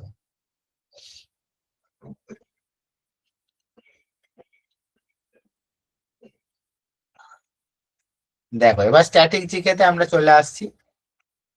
তো স্ট্যাটিক জিকেটা আমরা দেখে নেব। প্রথমেই আজকে স্ট্যাটিক জিকের নোটস দেখো, এগ্রিকালচার প্রোডাকশন। ঠিক আছে, এবার এখান থেকে আমাদের একটা করে কোশ্চেন জিজ্ঞাসা করে। কিরাম কোশ্চেন দেখো, চলো দেখি আমরা। দেখো সব থেকে বড় দুধ উৎপাদনকারী কে হয়ে যাবে? আমাদের ভারত। ঠিক আছে, দেখো সব থেকে বড় আমাদের দুধ উৎপাদনকারী দেশ কোনটা? আমাদের ইন্ডিয়া। লার্জেস্ট প্রডিউসার কে? জুটের ক্ষেত্রে, পাটের ক্ষেত্রে ইন্ডিয়া। তারপর তো আমরা এখানে করতে পারো, সব থেকে বেশি আমাদের ডাল উৎপাদন হয় কে? ইন্ডিয়া। সব থেকে বেশি আমাদের চা, ফার্স্ট পজিশন আছে কিন্তু China. Second largest producer sugar কেন, এবং ফার্স্ট পজিশন দেখো আমাদের রয়েছে কে? আখ উৎপাদনে ব্রাজিল। তারপর আমাদের গম উৎপাদনে দেখো আমরা দ্বিতীয়, চায়না কিন্তু প্রথম। আলু উৎপাদনেও আমরা দ্বিতীয়, চায়না কিন্তু প্রথম। তারপর দেখো আমাদের চাল উৎপাদনে বা ধান উৎপাদনেও আমরা সেকেন্ড। তবে রিসেন্টলি আমি একটা তথ্য কারেন্ট অ্যাফেয়ার্সে দেখছিলাম, এই চাল উৎপাদনের ক্ষেত্রে আমরা কিন্তু চায়নাকে বিট করেছি। এই প্রথমবার কিন্তু আমরা চায়নাকে বিট করেছি। কারেন্ট অ্যাফেয়ার্স রিসেন্টলি আমি বানাচ্ছিলাম কোশ্চেন। ঠিক আছে, সমস্ত কারেন্ট অ্যাফেয়ার্স এমসিকিউ গুলো, নোটস গুলো কিন্তু আমিই বানাই। ঠিক আছে, আমার নিজের হাতে বানানো। তো অনেক ঘেঁটে রিসার্চ করে তোমাদের জন্য কোশ্চেন বানাতে হয়। তো এই রিসেন্টলি আমি দেখছিলাম একটা ডেটাতে, একটা কোশ্চেনও বানিয়েছি, পরে তোমাদের ক্লাসে করিয়ে দেবো। সেখানে আমি দেখলাম যে চায়নাকে আমরা কিন্তু এবছর বিট করেছি, ঠিক আছে। যাই হোক, পরবর্তী দেখো, সেকেন্ড লার্জেস্ট প্রডিউসার লেন্টিস কানাডা, এবং কানাডা প্রথম। গ্রাউন্ড নাটের ক্ষেত্রেও আমরা সেকেন্ড আছি, চায়না প্রথম। অরেঞ্জের ক্ষেত্রেও আমরা সেকেন্ড আছি, ব্রাজিল প্রথম। টবাকো তামাক উৎপাদনও আমরা দ্বিতীয় আছি, আর চায়না কিন্তু তামাক উৎপাদনও প্রথম আছে। সিমেন্ট উৎপাদনও আমরা কিন্তু সেকেন্ড রয়েছি, আর সিল্ক উৎপাদনও সেকেন্ড আছি। এগুলো কিন্তু মনে রাখবে, ঠিক আছে। দেখো, পরবর্তী আমরা চলে যাব আমাদের বিভিন্ন সিম্বল গুলোর ওপরে। দেখো, আমাদের জাতীয় পশু কি? জাতীয় পশু তোমরা সবাই বলবে রয়্যাল বেঙ্গল টাইগার। কিন্তু যদি আমি কোশ্চেন করতাম, বা অনেক স্যার আছেন, তারা কিভাবে তোমাদের কোশ্চেন করবে জানো? তোমাকে জিজ্ঞাসা করবে ভারতের জাতীয় পশু কোনটা, বলে টাইগারের জায়গায় তোমার টাইগারের বিজ্ঞানসম্মত নামটা বসিয়ে দেবে। তুমি খুঁজে খুঁজে বেড়াবে যে আমি তো পড়ে এলাম রয়্যাল বেঙ্গল টাইগার, কিন্তু এখানে তো নেই, খুঁজে পাচ্ছি না, তাহলে স্যার কি ভুল পড়ালো? ভুল নয়, তোমাকে এখানে কিন্তু বিজ্ঞানসম্মত নামটা দিয়ে দিয়েছে, সেটা তোমাকে মনে রাখতে হবে। কারণ এরকম কোশ্চেন আমি দেখেছি, এরকম দিয়েছে, ঠিক আছে। তো এই ক্ষেত্রে তোমাদের দেখো, সেই জন্যই এগুলো আমি বিজ্ঞানসম্মত নামগুলো রেখে দিয়েছি। তোরা এগুলো কিন্তু তোমরা পড়বে। যেমন ন্যাশনাল বার্ড পিকক সবাই জানে, কিন্তু তোমাকে দিয়ে দেবে এইটা, পাবো ক্রিস্টাটাস, ঠিক আছে। তারপর দেখো, mango Mangifera indica, lotus নীলাম্ব nucifera. এইটা কোশ্চেনটা এসেছিল। আমরা সকলেই জানি আমাদের জাতীয় ফুল পদ্ম, কিন্তু পদ্ম জিজ্ঞাসা না করে বিজ্ঞানসম্মত নামটা জিজ্ঞাসা করে দিয়েছিল, নীলাম্ব নুসিফেরা। তারপর দেখো আমাদের বট গাছ। তারপর আমাদের অ্যাকোয়াটিক অ্যানিম্যাল, আমাদের রিভার ডলফিন, ঠিক আছে, রিভার ডলফিন। আর আমাদের রিভার অ্যানিম্যাল গঙ্গা, আর হচ্ছে আমাদের আমাদের মেন যে আমাদের নদী, ঠিক আছে, মেন রিভার হচ্ছে আমাদের কি, গঙ্গা, ঠিক আছে, এটা আমাদের প্রধান নদী ভারতে। এবার যদি আমরা ফ্ল্যাগটাকে আমরা দেখে নিই, ফ্ল্যাগ আমাদের ভারতের জাতীয় পতাকা। তো এটা হচ্ছে আমাদের জাতীয় পতাকা, উপরে আমাদের গেরুয়া, মাঝখানে সাদা, তার মধ্যে এই অশোক চক্র রয়েছে, এর মধ্যে আমাদের 24টা স্পোক রয়েছে। এই কোশ্চেনটা আছে, ঠিক আছে। তোমরা এখন বলবে জাতীয় পতাকা থেকে আবার কি কোশ্চেন আছে? জাতীয় পতাকা তো আমরা রোজই দেখেছি বিভিন্ন স্কুল কলেজ আদালত, আমরা 15ই আগস্ট 26শে জানুয়ারি সব তুলি, এতে আবার কোশ্চেন আসার কি আছে? আছে, আছে কোশ্চেন আসার আছে। কি কোশ্চেন আসবে? তোমাকে জিজ্ঞাসা করবে এই মাঝখানে যে চক্রটা রয়েছে এর মধ্যে কটা স্পাইক রয়েছে, কটা স্পোক রয়েছে, ঠিক আছে। স্পোক মানে এই যে এগুলোকে স্পোক বলা হয়, ঠিক আছে।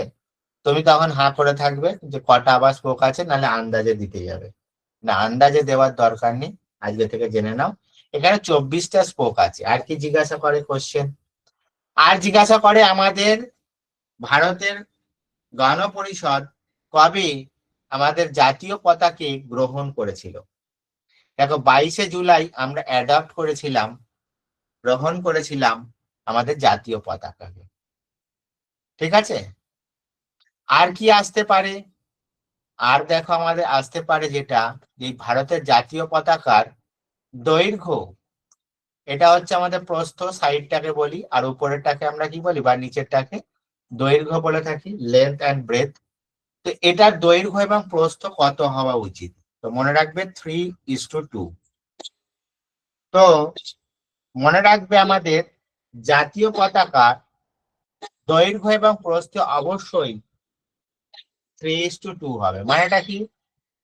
মানেটা হচ্ছে দৈর্ঘ্য যদি তুমি 30 নাও, প্রস্থ তোমার হবে কিন্তু 20, ঠিক আছে। এই কোয়েশ্চেনটাও পরীক্ষায় জিজ্ঞাসা করেছে যে আমাদের আমাদের পতাকার অনুপাতটা কত হয়, ঠিক আছে। আর একটা কোয়েশ্চেন এখান থেকে আসে, যেটা হচ্ছে আমাদের এই জাতীয় পতাকা কে নকশাটা করেছিল? ঠিক আছে, তো নকশা কে করেছিল? আমাদের পিঙ্গালি ভেঙ্কাইয়া। ঠিক আছে, পিঙ্গালি ভেঙ্কাইয়া।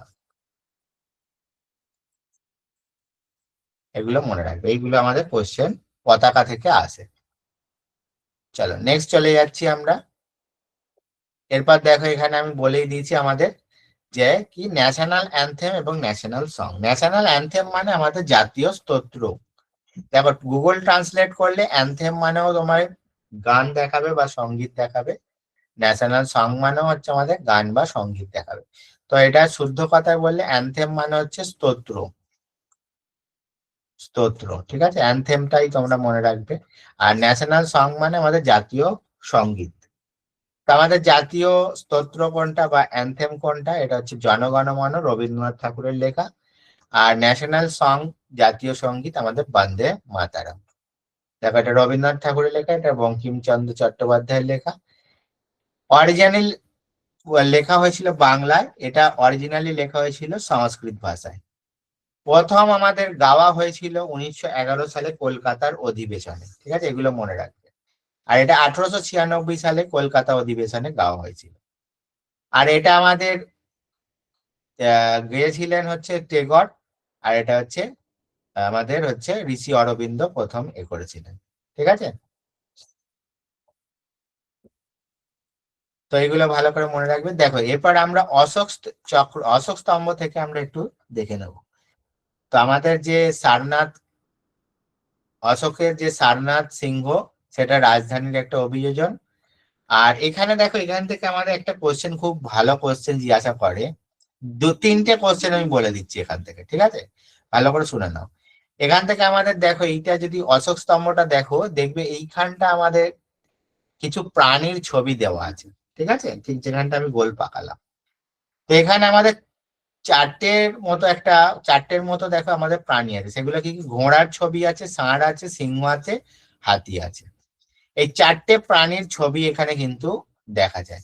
এইটাই আমাদের কোশ্চেন জিজ্ঞাসা করে যে এর নিচে আমরা কোন কোন প্রাণীর চিত্র দেখতে পাই।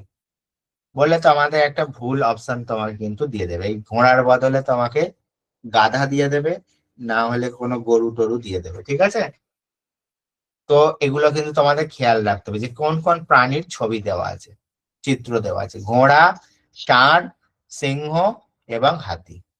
আর দেখো যে কোশ্চেনটা আর একটা আছে, সেটা হচ্ছে আমাদের এই প্রতীকটি, অশোক স্তম্ভের যে প্রতীকটি, এটা আমাদের কবে গ্রহণ করা হয়েছিল?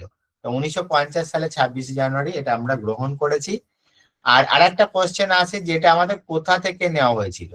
তো এটা আমাদের মনে রাখবে মুন্ডক উপনিষদ থেকে নেওয়া হয়েছিল। এই কোশ্চেনটা আমাদের বহুবার জিজ্ঞাসা করেছে বিভিন্ন পরীক্ষায়, একদম ট্রাস্টেড কোশ্চেন এটা। তাহলে বুঝতে পারলে?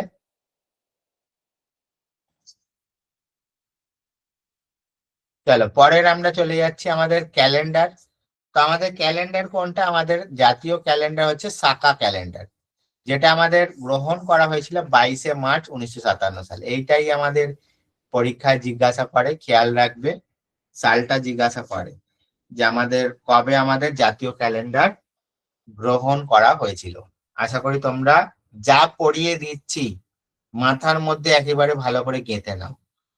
নেক্সট টাইম আমার আবার ক্লাস হবে, আরো অন্যান্য টপিক নিয়ে কিন্তু আলোচনা করব। তো এগুলো কিন্তু ভালো করে খেয়াল রাখবে, ঠিক আছে? তো শাকা যুগের ক্যালেন্ডার মনে রাখবে আমাদের জাতীয় ক্যালেন্ডার। আর চৈত্র হচ্ছে আমাদের প্রথম মাস। ঠিক আছে, চৈত্র হচ্ছে আমাদের বছরের প্রথম মাস। এগুলো যেন ভালো করে মনে থাকে। চলো এরপর আমরা চলে যাচ্ছি ভারতের বিভিন্ন স্থাপত্য, প্রতিষ্ঠাতা এবং অবস্থান। দেখো দেওয়ানি খাস, জামা মসজিদ, তাজমহল, মতি মসজিদ, লাল কেল্লা, দেওয়ানি আম, আমাদের ময়ূর সিংহাসন, নিশাতবাগ, এই সমস্ত কিন্তু শাহজাহান বানিয়েছিল। এবং এগুলোর লোকেশন কিন্তু আলাদা আলাদা। যেমন আমাদের দেওয়ানি খাস আগ্রা, জামা মসজিদ দিল্লিতে রয়েছে, তারপর হচ্ছে তাজমহল আগ্রা, মতি মসজিদ আগ্রা, রেড ফোর্ট দিল্লি। এই সমস্ত জায়গাগুলো খেয়াল রাখবে। তারপর দেখো আমাদের বড় ইমামবাড়া, নবাব আসফউদ্দৌলা, লখনৌ উত্তরপ্রদেশ। হুমায়ুনের সমাধি, হুমায়ুনের স্ত্রী, এবং এটা দিল্লিতে আছে। বিবি কা মাকবারা, আজম সাহা, ঔরঙ্গাবাদ মহারাষ্ট্রায় কিন্তু রয়েছে। দিলওয়ারা জৈন মন্দির অনেকবার পরীক্ষায় এসছে, মাউন্ট আবুতে রয়েছে রাজস্থানে, এটাই আমাদের কোশ্চেনে দেয়। গোল গম্বুজ কোথায় রয়েছে? বিজাপুর কর্ণাটক, মোহাম্মদ আদিল শাহ। স্বর্ণ মন্দির আমাদের কোথায় রয়েছে? অমৃতসর পাঞ্জাব। অজন্তা গুহা কোথায় রয়েছে? আমাদের ঔরঙ্গাবাদ মহারাষ্ট্র।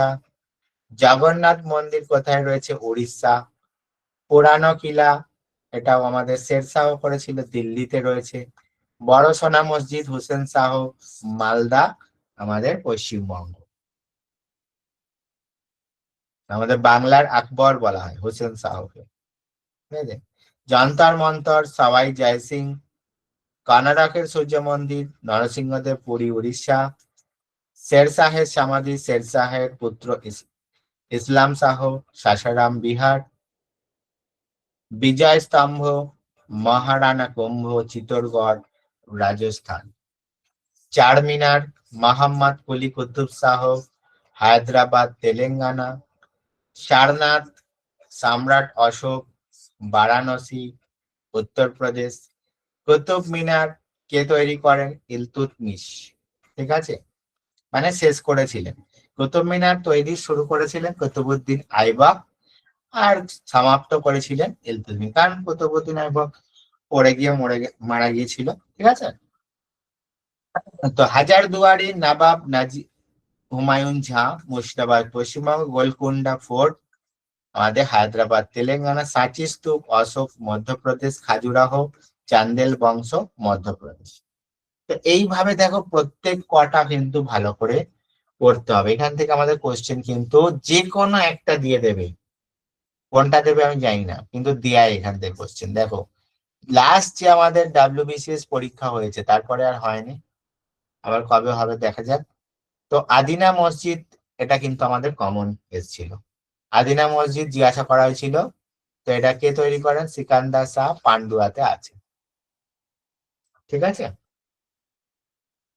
মহাবলীপুরামের রথ মন্দির, প্রথম নরসিংহ বর্মন, তামিলনাড়ু। আগ্রা ফোর্ট আকবর এবং ফতেহপুর সিক্রি আকবর। বুলন্দ দরওয়াজা আকবর।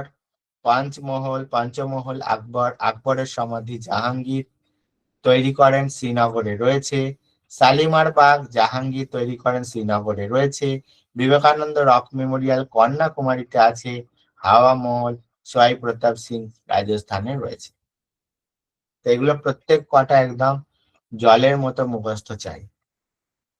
নেক্সট দেখো, বল্লভ ভাই প্যাটেল আমাদের প্রথম উপপ্রধানমন্ত্রী ছিলেন, ভারতবর্ষের প্রথম উপপ্রধানমন্ত্রী। মনে রাখবে এই উপপ্রধানমন্ত্রীর যে পদটা ভারতীয় সংবিধানে উল্লেখ নেই। যখন আমাদের প্রয়োজন পড়েছে তখন কিন্তু নিয়ম বিশেষে নিয়ম বার করে, ঠিক আছে, আমরা এই পদটা তৈরি করে আমরা কাউকে বসিয়েছি, কিন্তু সংবিধানে এটা আমাদের নেই। যেমন উপমুখ্যমন্ত্রীও নেই, সেরকম উপপ্রধানমন্ত্রীও নেই। তো আমাদের ভারতের লৌহ মানব নামে পরিচিত তিনি আমাদের প্রথম ডেপুটি প্রাইম মিনিস্টার কিন্তু হয়েছিলেন। অ্যাকচুয়ালি এনআরই হওয়ার প্রয়োজন ছিল, ঠিক আছে। তো আমার মতে ইনি সব থেকে বেস্ট ক্যান্ডিডেট কিন্তু ছিলেন। তো ভারতের কেন বলছি দেখো, স্ট্যাচু অফ ইউনিটি এনআরই বানানো হয়েছে, তোমরা জানো, সব থেকে পৃথিবীর সব থেকে বড় উঁচু মূর্তি গুজরাটে যেটা রয়েছে। তো এনার অবদানটা কি ছিল সেটা তোমাদের আগে জানতে হবে। তো ভারত যখন স্বাধীন হয় মনে রাখবে, তখন আমাদের দেশ বহু টুকরো টুকরো ছোট ছোট রাজ্য বা জায়গায় পরিণত ছিল, ঠিক আছে। তো এই অবিভক্ত বা ছোট ছোট যে টুকরো যে ভারতবর্ষ, এই আজকের যে বিশাল ভারতবর্ষকে আমরা দেখছি, এই ভারতবর্ষকে একীভূত করার পিছনে যার সব থেকে বেশি ভূমিকা ছিল তিনি আমাদের এই সর্দার বল্লভভাই প্যাটেল। আজকে না হলে ভারতকে কিন্তু এই ভারতবর্ষ হিসেবে আমরা পেতাম না, এনার ভূমিকা যদি না থাকতো। ঠিক আছে, তো ভারতের রাজ্যের একীভূতকরণে বিশাল ভূমিকা তিনি কিন্তু পালন করেছিলেন, এটা কিন্তু মাথায় রাখবে। তিনি আমাদের প্রথম উপপ্রধানমন্ত্রী। মোরারজি দেশাই আমাদের দ্বিতীয় উপপ্রধানমন্ত্রী। এই কোশ্চেনটা আমাদের কলকাতা পুলিশে অলরেডি এসেছে। ঠিক আছে, জিজ্ঞাসা করা হয়েছিল যে 1967 থেকে 69 পর্যন্ত কে আমাদের উপপ্রধানমন্ত্রী ছিলেন। তারপর চৌধুরী চরণ সিং, তারপর জগজীবন রাম, তারপর যশবন্ত রাও চ্যাবন, চৌধুরী দেবিলাল, এবং আমাদের শেষ উপপ্রধানমন্ত্রী, এরপরে আর কেউ এখনো পর্যন্ত ভাইস প্রাইম মিনিস্টার কিন্তু হয়নি। ঠিক আছে, আমাদের উপপ্রধানমন্ত্রী আর কেউ হয়নি, ইনি আমাদের লাস্ট ছিলেন। পরবর্তী আমাদের ভারতের বিভিন্ন উৎসবের তালিকা। উৎসব থেকে আমাদের গ্যারান্টি কোশ্চেন আসবে। এখান থেকে অনেক অনেক অনেক অনেক অনেক ডিটেলসে কিন্তু রেল কোশ্চেন দেয়, রেল এবং এসএসসি, যেহেতু ওরা দুটো পরীক্ষায় রেলের বেশিরভাগই ওই টিসিএস নেয়। ঠিক আছে, ওই জন্য টিসিএস এই জায়গাটা থেকে খুব ডিপলি কোশ্চেন করে। তো গুজরাটের দেখো বিখ্যাত উৎসব হচ্ছে মোধেরা, ঘুড়ি উৎসব বা কাইট ফেস্টিভ্যাল খুব হয়, এবং নবরাত্রি উৎসব। হরিয়ানায় সুরজকুণ্ড কারুশিল্প মেলা, আসামের ক্ষেত্রে মাজুলি উৎসব, দেহিং পাটকাই, বোহাগ বিহু। আচ্ছা, বিহু দেখো অনেক রকমের আছে। ঠিক আছে, বিহুটা যখন আমি ক্লাস আবার নেব আমাদের, তখন বিহুটা আমরা ডিটেলসে আলোচনা করব যে বিহু যে 3 প্রকারে আছে, বোহাগ বিহু, কাতি বিহু, মাঘ বিহু, এগুলো আবার কোন সময় হয়, কোন সময় কাটা হয়। তো এগুলো আমরা পরবর্তীকালে ডিটেলসে দেবো, কারণ ওইগুলো থেকেও আমাদের এখন ডিটেলসে কোশ্চেন পরীক্ষায় জিজ্ঞাসা করছে। যে হারে আমাদের কোশ্চেনের লেভেল দিন দিন কিন্তু পরিবর্তন হচ্ছে, তো আমাদেরও কিন্তু সেইভাবে প্যাটার্ন চেঞ্জ করে ডিটেলসে পড়তে হবে। তো আমি তোমাদের ক্লাসে ওগুলো আরেকবার মানে আরো ভালো করে তোমাদের পড়িয়ে দেবো, যে বিহুর যে পার্টগুলো রয়েছে বা অন্যান্য উৎসবের বিভিন্ন যে পার্টগুলো আছে। তারপর দেখো আমাদের আসামে আছে অম্বুবাচী মেলা, বিখ্যাত, তোমরা জানো, আমাদের যেখানে কামাখ্যা মন্দির, ঠিক আছে, ওখানেই হয় এই যে কামাখ্যা মেলা। ঝাড়খণ্ডের সারহুল ফেস্টিভ্যাল খুব বিখ্যাত। গোয়ার ক্ষেত্রে আমাদের মান্ডো উৎসব আছে, ঘুমট ফেস্টিভ্যাল খুব বিখ্যাত, সেন্ট ফ্রান্সিস জেভিয়ার উৎসব এসব আছে। বিহারের বিখ্যাত উৎসব বিহুলা, ছট পূজা তোমরা সকলেই জানো। ঠিক আছে, ছট পুজোও কিন্তু রয়েছে। তারপর আমাদের সোনারপুর পশু মেলাও কিন্তু রয়েছে, শ্রাবণী মেলাও কিন্তু আমাদের রয়েছে। মধ্যপ্রদেশে দেখো আমাদের রয়েছে তেজাজি মেলা, খাজুরাহ উৎসব এবং কুম্ভ মেলা কিন্তু রয়েছে। জম্মু কাশ্মীরে আমাদের রয়েছে টিউলিপ উৎসব। দেখো টিউলিপ উৎসব জম্মু কাশ্মীরে আমাদের কিন্তু খুব বিখ্যাত উৎসব। এখন অনেকেই কিন্তু এই টিউলিপ উৎসব দেখতে কিন্তু অনেকেই যাচ্ছে। আমাদের এখান থেকে দেখলাম বিভিন্ন ট্যুর কোম্পানি তারা কিন্তু বাস ছাড়ছে। ঠিক আছে, এছাড়া সিন্ধু দর্শন, অমরনাথ যাত্রা ইত্যাদি কিন্তু রয়েছে। ওড়িশাতে আমাদের দেখো কোনার্ক ফেস্টিভ্যাল রয়েছে আন্তর্জাতিক, বালি শিল্প যাত্রা, তারপর আমাদের রথযাত্রা ইত্যাদি আমাদের উড়িষ্যায় কিন্তু খুব বিখ্যাত। বুঝে গেল? আচ্ছা, কর্ণাটকে আমাদের পাট্টাডাকাল নৃত্য উৎসব কিন্তু রয়েছে, আমাদের গুডি পাওয়া রয়েছে, হাম্পি রয়েছে, হায়সালা, কামবালা উৎসব ইত্যাদি কিন্তু রয়েছে। কেরালায় দেখো ওনাম, ওনামটা খুব বিখ্যাত উৎসব কেরালাতে আমাদের। এছাড়া নিশা গান্ধী উৎসব, বৈকতাষ্টমী উৎসব ইত্যাদি রয়েছে। রাজস্থানে আমাদের মরু উৎসব, গাঙ্গৌর উৎসব, মাতস্য উৎসব ইত্যাদি কিন্তু রয়েছে। মহারাষ্ট্রে আমাদের রয়েছে দেখো কালিদাস টিকু উৎসব। কত উৎসব দেখতে পাচ্ছি, এর পরেও কিন্তু আরো অনেক উৎসব রয়েছে, এখানে কিন্তু শেষ নয়, এটা আমাদের প্রথম চার্ট। এরপরেও আরো অনেক উৎসব আছে যেগুলো আমাদের কিন্তু পড়তে হবে, কারণ বারবার বলছি তোমাদের টিসিএস আমাদের এই জায়গা থেকে কোশ্চেন যখন করে, ঠিক আছে, কোশ্চেন খুব ডিটেলসে করে। তামিলনাড়ু পঙ্গল উৎসব খুব বিখ্যাত, থাইপুসু, জাল্লিকাট্টু রয়েছে। তেলেঙ্গানায় বনালি, উগাদি, বাতুকাম্মা রয়েছে। মিজোরামে রয়েছে চাপচার কুট। আচ্ছা, নাগাল্যান্ডে পাখির উৎসব, হর্নবিল এবং মহাৎসু উৎসব রয়েছে। উত্তরপ্রদেশে কুম্ভ মেলা তো আছেই, তোমরা জানো। কুম্ভ মেলা আমাদের 6 বছর অন্তর হরিদ্বারে হয়, গঙ্গা এবং প্রয়াগরাজে, যেটাকে অর্ধকুম্ভ বলা হয়। আর 12 বছর অন্তর হয় আমাদের হরিদ্বার, উজ্জয়িনী, নাসিক এবং আমাদের নাসিকে আয়োজিত হয় প্রয়াগরাজ। দেখো 4 জায়গায় হয়, প্রত্যেক 12 বছর যখন অন্তর হয় 4 জায়গায়, প্রয়াগ, হরিদ্বার, উজ্জয়িনী, নাসিক। ঠিক আছে, তো এটা হচ্ছে আমাদের 12 বছর অন্তর হয়। আর একটা মহাকুম্ভ হয়, যেটা আগের বছর আমাদের 2025-এ হয়েছিল মহাকুম্ভ। সেটা আমাদের কবে কবে হয়?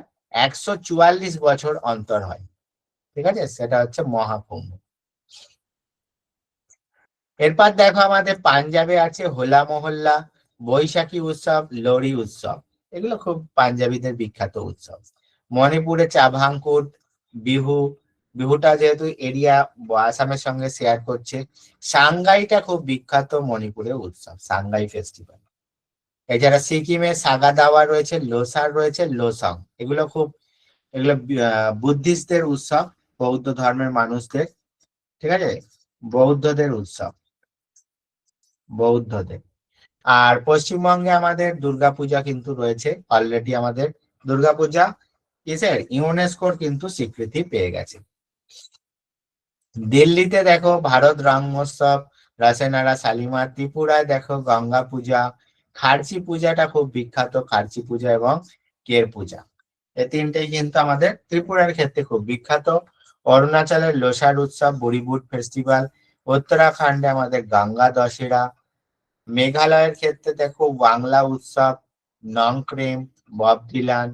হিমাচল প্রদেশের ক্ষেত্রে কিন্তু আমাদের হরিয়ালি এবং বৈশাখী বৈশাখী উৎসব বিখ্যাত। ছত্তিশগড়ে দেখো আমাদের হারেলি উৎসব, এবং লাদাখের ক্ষেত্রে আমাদের কিন্তু হেমিস ফেস্টিভ্যাল, লোসার ফেস্টিভ্যাল, সিন্ধু দর্শন।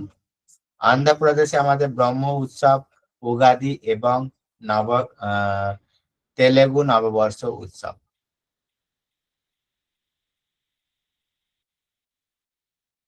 এরপর দেখো আমরা চলে আসছি আমাদের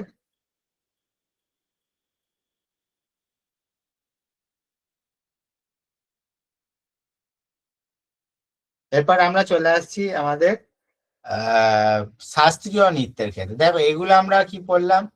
এগুলো আমরা উৎসব দেখলাম। এরপর আমরা যদি নৃত্যে চলে আসি, ডান্সের ক্ষেত্রে, তো ডান্সের আমাদের কিন্তু মনে রাখবে দুটো পার্ট আছে। ঠিক আছে, ডান্সে আমাদের দুটো পার্ট আছে। তো একটাকে বলা হয় শাস্ত্রীয় নৃত্য, আর একটাকে বলা হয় আমাদের কি বলা হয়, একটাকে আমাদের শাস্ত্রীয় নৃত্য বলা হয়, আর একটাকে বলা হয় আমাদের আমাদের হচ্ছে আঞ্চলিক নৃত্য। ঠিক আছে, আঞ্চলিক। তো শাস্ত্রীয় নৃত্য দেখো আমাদের আমাদের যে শাস্ত্রীয় নৃত্য একাডেমি রয়েছে।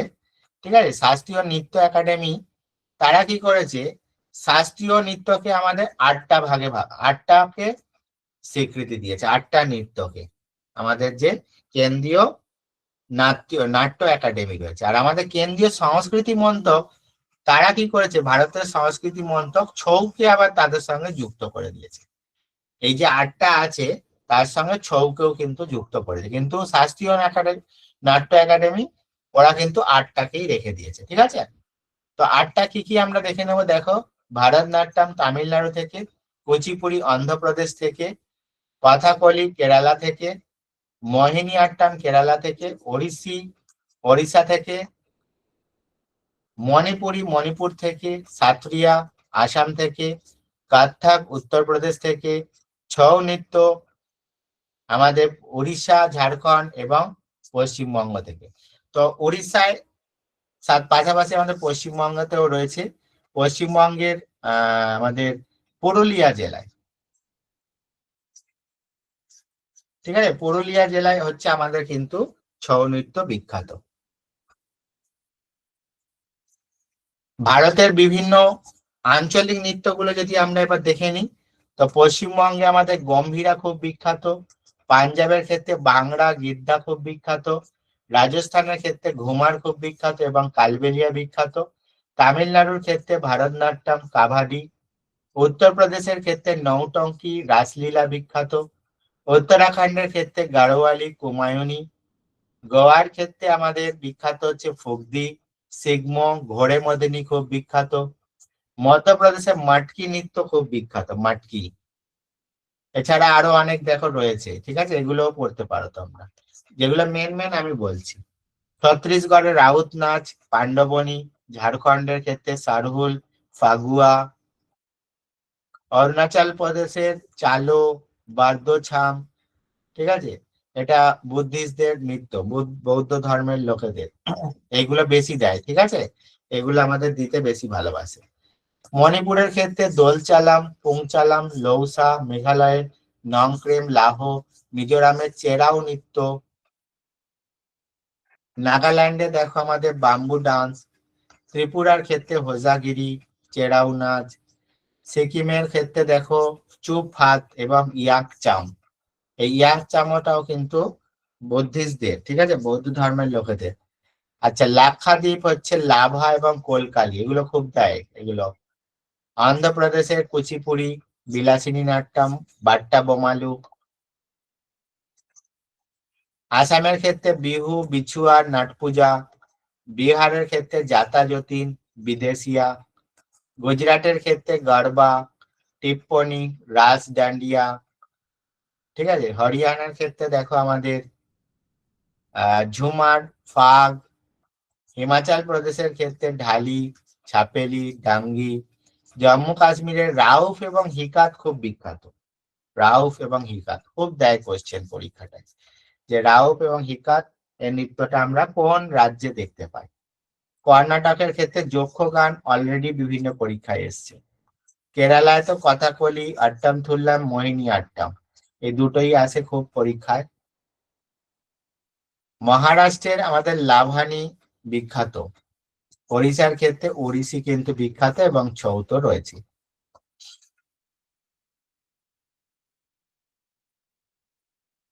তাহলে বুঝতে পারলে এই হচ্ছে আমাদের স্ট্যাটিক জিকে ছিল।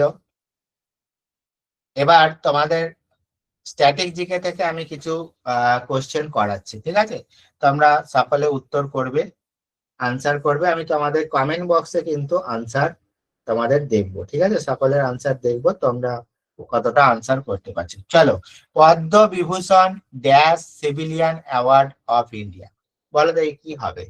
আমাদের highest award, fourth highest, third highest এবং সেকেন্ড হাইয়েস্ট। তো আমাদের কি উত্তর হবে বলো দেখি। পদ্ম বিভূষণ, আমাদের ভারতের সর্বোচ্চ পুরস্কার আমরা কি জানি, ভারত রত্ন অ্যাওয়ার্ড, তাই না, ভারত রত্ন অ্যাওয়ার্ড। তারপরে আমাদের কি, তারপরে আমাদের কি রয়েছে বলো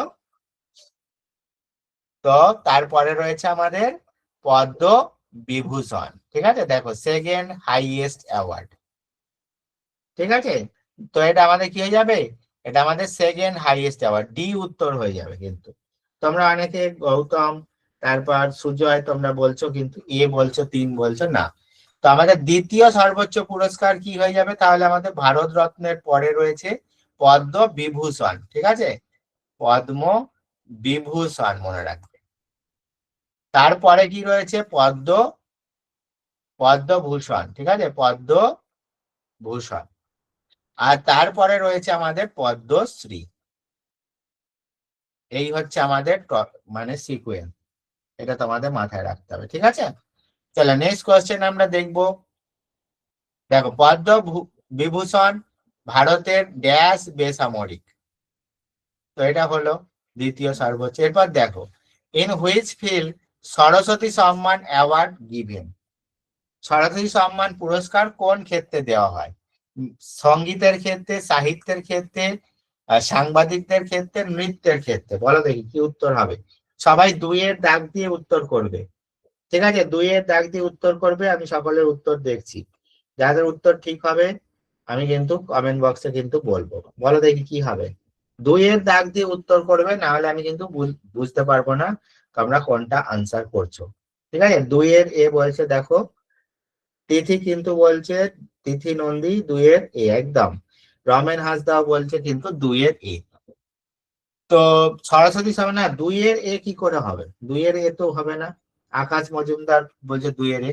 2-এর এ কি করে হবে? সরস্বতী সম্মান কিসের ক্ষেত্রে দেওয়া হয়? সরস্বতী সম্মান সাহিত্যের ক্ষেত্রে দেওয়া হয়, ঠিক আছে? কিসের ক্ষেত্রে দেওয়া হয়? সাহিত্যে দেওয়া হয়, আমাদের সাহিত্য, লিটারেচার। তো সরস্বতী সম্মান পুরস্কার কিসের ক্ষেত্রে দেওয়া হয়? সাহিত্যে। 1991 কে কে বিড়লা ফাউন্ডেশন কর্তৃক এটা দেওয়া হয়। চলো নেক্সট কোশ্চেন আমরা চলে যাব। দেখো আমাদের which of the following highest civilian award. তো আমি কি বলেছিলাম, ভারতের সর্বোচ্চ আমাদের সিভিলিয়ান অ্যাওয়ার্ড, বেসামরিক পুরস্কার কোনটা? 3-এর উত্তর কি হবে? 3-এর উত্তর দেখো আমি বলেই দিয়েছিলাম, এটা ভারত রত্ন অ্যাওয়ার্ড হয়ে যাবে আমাদের সর্বোচ্চ পুরস্কার। পরের কোশ্চেন দেখো আমরা চলে যাব, which is the গ্যালেন্টারি award in the event and of an indirect confirmation of the enemy। তো আমাদের দেখো কোন গ্যালেন্ট্রি অ্যাওয়ার্ডটা কিন্তু আমাদের দেওয়া হয়, ঠিক আছে? তো বলো দেখি কি হবে, অশোক চক্র, বীরতা চক্র, পরমবীর চক্র, শৌর্য চক্র। সামরিক ক্ষেত্রে কোনটা দেওয়া হয়? সামরিক বিভাগে কোনটা দেওয়া হয়? সামরিক বিভাগ বলেছে আমাদের, বলো দেখি কোনটা দেওয়া হয় গ্যালেন্ট্রি অ্যাওয়ার্ড। তো সামরিক বিভাগে 4-এর সি, বা 4-এর সি। দেখো এখানে কিন্তু গ্যালেন্টারি অ্যাওয়ার্ড আমাদের ইনডাইরেক্ট বলেছে, সেক্ষেত্রে শৌর্য চক্র হবে, নালে কিন্তু আমাদের এটা পরমবীর চক্র হতে পারতো, ঠিক আছে? পরমবীর চক্র আমাদের কিসে দেওয়া হয়? এটা আমাদের সামরিক ক্ষেত্রে সর্বোচ্চ, ঠিক আছে? সামরিক ক্ষেত্রে সর্বোচ্চ, কিন্তু এখানে আমাদের কি দিয়েছে, যে শত্রুর সাথে পরোক্ষ সংঘর্ষের ক্ষেত্রে কোনটি দেওয়া হয়, ঠিক আছে? দেখো পরবর্তী কোশ্চেন আমাদের, who is the first receive Nobel prize physics. ফিজিক্সে আমাদের প্রথম নোবেল কে পেয়েছিল? 5 নম্বরের কোশ্চেনটা সোজা আছে, বলো দেখি, সকলে বলো। জন হেনরি ডুনান, তারপর মাথাই, তারপর হচ্ছে রনজেন এবং লিনিয়াস পলিং। কি হবে বলো দেখি? 5-এর কোশ্চেনটা তাড়াতাড়ি উত্তর করো, দেখি কে উত্তর দিতে পারো। চলো আমরা 15 মিনিট এখন কিন্তু কোশ্চেন আনসার প্র্যাকটিস করে নেবো, যেরকমটা ক্লাসে করে থাকি, একদম। তো এখানে দেখো উইলিয়াম রনজেন হয়ে যাবে, ঠিক আছে? বাংলাটা আমি তোমাদের দেখাচ্ছি। দেখো আমাদের পদার্থ বিজ্ঞানে প্রথম নোবেল কে পেয়েছিল? রনজেন, রনজেন, ঠিক আছে? যিনি আমাদের কি আবিষ্কার করেছিল? এক্স রে আবিষ্কার করেছিল, এক্স রে, ঠিক আছে? এক্স রে আবিষ্কার করেছিল। দেখো পরবর্তী কোশ্চেন আমাদের, পুলিৎজার পুরস্কার জয়ী প্রথম ভারতীয় কে? বলো দেখি, পুলিৎজার পুরস্কার আমাদের কে পেয়েছে? প্রথম ভারতীয় হিসাবে পুলিৎজার পুরস্কার। চলো পুলিৎজার পুরস্কার আমাদের প্রথম কে পেয়েছে, বলো দেখি, তাড়াতাড়ি অ্যান্সার করো। পুলিৎজার পুরস্কার আমাদের প্রথম কে পেয়েছে? 6-এর অ্যান্সার করো। তো দেখো এটা আমাদের কি হয়ে যাবে, গোবিন্দ বিহারী লাল, ঠিক আছে? গোবিন্দ বিহারী লাল। চলো পরের কোশ্চেন দেখো, Padma awards announced around dash everyone. প্রত্যেক বছর আমাদের পদ্ম পুরস্কার কোন সময় দেওয়া হয়? বলো দেখি, কোন সময় আমাদের পদ্ম পুরস্কারটা দেওয়া হয় প্রত্যেক বছর? রিপাবলিক ডে, আমাদের হিন্দি দিবস, সদ্ভাবনা দিবস, নাকি স্বাধীনতা দিবস? তো আমাদের 7-এর এ, একদম। দেখো আরিফ মোহাম্মদ কিন্তু বলে দিয়েছে 7-এর এ হবে আমাদের রিপাবলিক ডে। প্রজাতন্ত্র দিবসে কিন্তু আমাদের আকাশ মজুমদার বলেছ, প্রজাতন্ত্র দিবসে কিন্তু আমাদের কি হয়, প্রত্যেক বছর পদ্ম পুরস্কার ঘোষণা হয়, ঠিক আছে? রিপাবলিক ডেতে। চলো পরের কোশ্চেন আমরা দেখে নেব। দেখো প্রিজকার পুরস্কার, প্রিজকার পুরস্কার কোন ক্ষেত্রে দেওয়া হয়? এই 3টে অপশনের মধ্যে বলো, সাহিত্য, ম্যাথামেটিক্স এবং আর্কিটেকচার। তো 8-এর কোশ্চেনটা আমরা কোনটা উত্তর করব? 8-এরটায় প্রিজকার পুরস্কার কি ক্ষেত্রে দেওয়া হয়, বলো দেখি। প্রিজকার পুরস্কার, প্রিজকার পুরস্কার 8-এর সি, একদম। আমাদের দেখো এটা আর্কিটেকচার, ঠিক আছে? আর্কিটেকচারের ক্ষেত্রে আমাদের কিন্তু এই প্রিজকার পুরস্কার কিন্তু দেওয়া হয়, প্রিজকার পুরস্কার, ঠিক আছে? দেখো পরের কোশ্চেন আমরা চলে যাব, name the first actor win the Oscar award, Oscar পুরস্কার পাওয়া প্রথম ব্যক্তি কে ছিলেন, প্রথম অ্যাক্টর কে ছিলেন? Warner, Baxter, Emil Jennings, Lionel Barrymore এবং চার্লি চ্যাপলিন। তো বলো দেখি কি হবে, প্রথম অস্কার পুরস্কার কে পেয়েছিল? আমাদের দেখো যদি বলতে এটা ভারতে কে পেয়েছিল, তো ভারতে মনে রাখবে ভানু আথাইয়া, ঠিক আছে?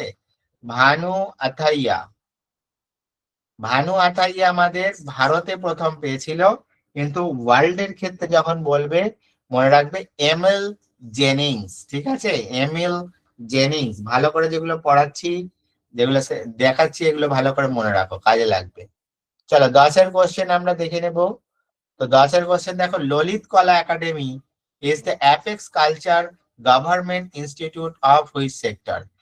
তো এটা আমাদের কিসের সঙ্গে যুক্ত বলো দেখি, ললিত কলা একাডেমি? থিয়েটারের সঙ্গে, ভিজুয়াল আর্টস, পারফর্মিং আর্টস নাকি মিউজিক? তো আমাদের 10-এর কি হয়ে যাবে, দেখো ললিত কলা একাডেমি হচ্ছে আমাদের ভিজুয়াল আর্টস হয়ে যাবে, ঠিক আছে? ভিজুয়াল আর্টস এর সাথে কিন্তু যুক্ত। চলো পরের কোশ্চেন দেখো, আমাদের পরম কোশ্চেন আমরা দেখে নেব, ভারতের সমস্ত সামরিক শাখার দেখো অফিসার এবং অন্যান্য কর্মীদের জন্য সর্বোচ্চ বীরত্ব পুরস্কার, এটা আমাদের WBPSC তে কোশ্চেনটা এসেছিল, মিসলেনিয়াস, ঠিক আছে? মিসলেনিয়াসে জিজ্ঞাসা করেছিল, তো অবশ্যই কি হয়ে যাবে, আমাদের পরমবীর চক্র হয়ে যাবে, ঠিক আছে? যখন তোমাদের কোশ্চেন আনসার করাবো, এগুলো আমি কাটতে ভুলে গেছি, ঠিক আছে? তো এগুলো কাটা থাকবে, এগুলো অপশন গুলো তোমাদের যখন করাবো এগুলো থাকবে না, যখন PDF পাবে আবার তখন কিন্তু থাকবে, ক্লাস এগুলো কিন্তু থাকবে না। চলো পরের কোশ্চেন আমরা দেখে নেব, আমাদের দেখো which of the following honour Nobel prize, সব থেকে কম বয়সে কে নোবেল পেয়েছে বলো দেখি, সব থেকে কম বয়সে? William Lawrence Bragg, James Watson, Marie Curie এবং কিনেথ অ্যারো।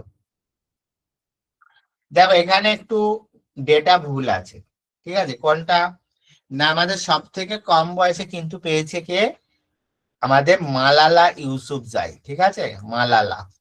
এবার এটা ভুলটা কেন, না উইলিয়াম লরেন্স বার্গ ছিল, ঠিক আছে, ওয়ান্স আপন এ টাইম, এক সময় ছিল, কিন্তু মালালা ইউসুফজাই কিন্তু আমাদের প্রথম এখন হয়ে গেছে। তো কোশ্চেন অনুযায়ী দেখো, এখানে মালালা দেয়নি মানে কোশ্চেনটা ভুল নয়, তোমাকে এখান থেকে বেছে নিতে হবে যে কে এর মধ্যে কে আমাদের ইয়ংগেস্ট ছিল, ঠিক আছে? ওভারঅল যদি বলো, বর্তমানে মালালা ইউসুফজাই, ঠিক আছে?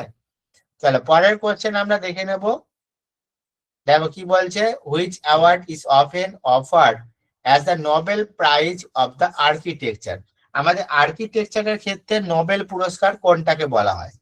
প্রিৎজকার পুরস্কার, জওহরলাল নেহরু পুরস্কার, অ্যাবেল পুরস্কার, আর আমাদের রামন ম্যাগসেসে পুরস্কার, কোনটাকে বলা হয়? অবশ্যই একদম রাইট, প্রিৎজকার পুরস্কারকে কিন্তু আমাদের আর্কিটেকচারের ক্ষেত্রে কিন্তু নোবেল পুরস্কার হিসেবে গণ্য করা হয়। চলো নেক্সট কোশ্চেন আমরা দেখে নেব, দেখো রাজীব গান্ধী খেলরত্ন পুরস্কার অ্যাকর্ডেড অ্যানুয়ালি বাই দা, কারা এটা আমাদের দিয়ে থাকে? রাজীব গান্ধী খেলরত্ন পুরস্কার, বলো দেখি কি হবে এটা? রাজীব গান্ধী খেলরত্ন পুরস্কার কেরা দিয়ে থাকে? দেখো রাজীব গান্ধী খেলরত্ন দিয়ে থাকে ministry of youth affairs and sports, government of India. তো রাজীব গান্ধী খেলরত্নটা এখন আর নেই, এখন এইটাও যদি কোশ্চেনটা আছে কি এর নাম পরিবর্তন করা হয়েছে, এটা হচ্ছে আমাদের ধ্যানচাঁদের নামে করে দেওয়া হয়েছে, ঠিক আছে? ধ্যানচাঁদের নামে। ধ্যানচাঁদ হচ্ছে আমাদের কি বলা হয়, হকির জাদুকর বলা হয়, ঠিক আছে? এর একটা বিখ্যাত বই আছে, মনে রাখবে, গোল, ঠিক আছে? এর আত্মজীবনীর নাম হচ্ছে গোল, ঠিক আছে? তো এগুলো কিন্তু আমাদের মাথায় রাখতে হবে। চলো নেক্সট কোশ্চেন আমরা চলে যাব, দেখো নেক্সট কোশ্চেন,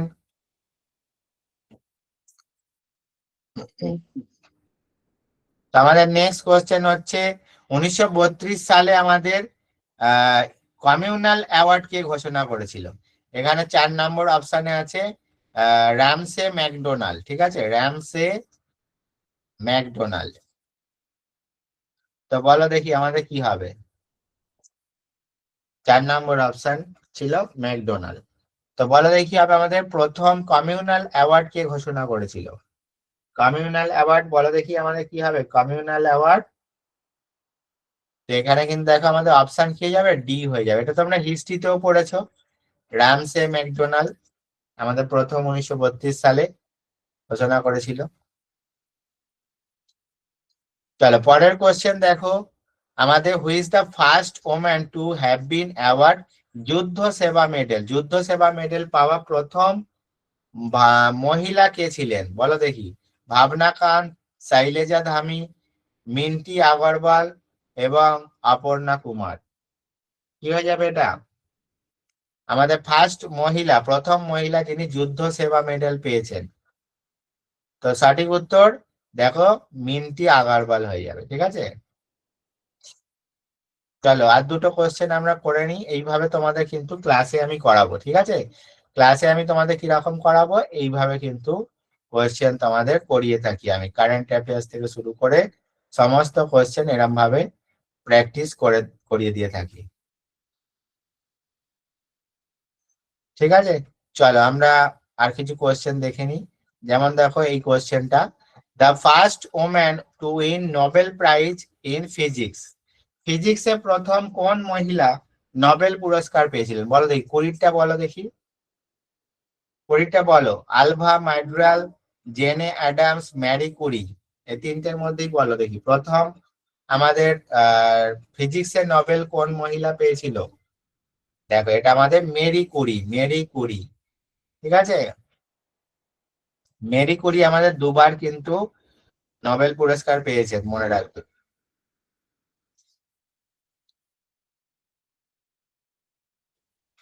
তো দেখতে পাচ্ছ এখানে সমস্ত পুরস্কার থেকে কিন্তু কোশ্চেন রয়েছে।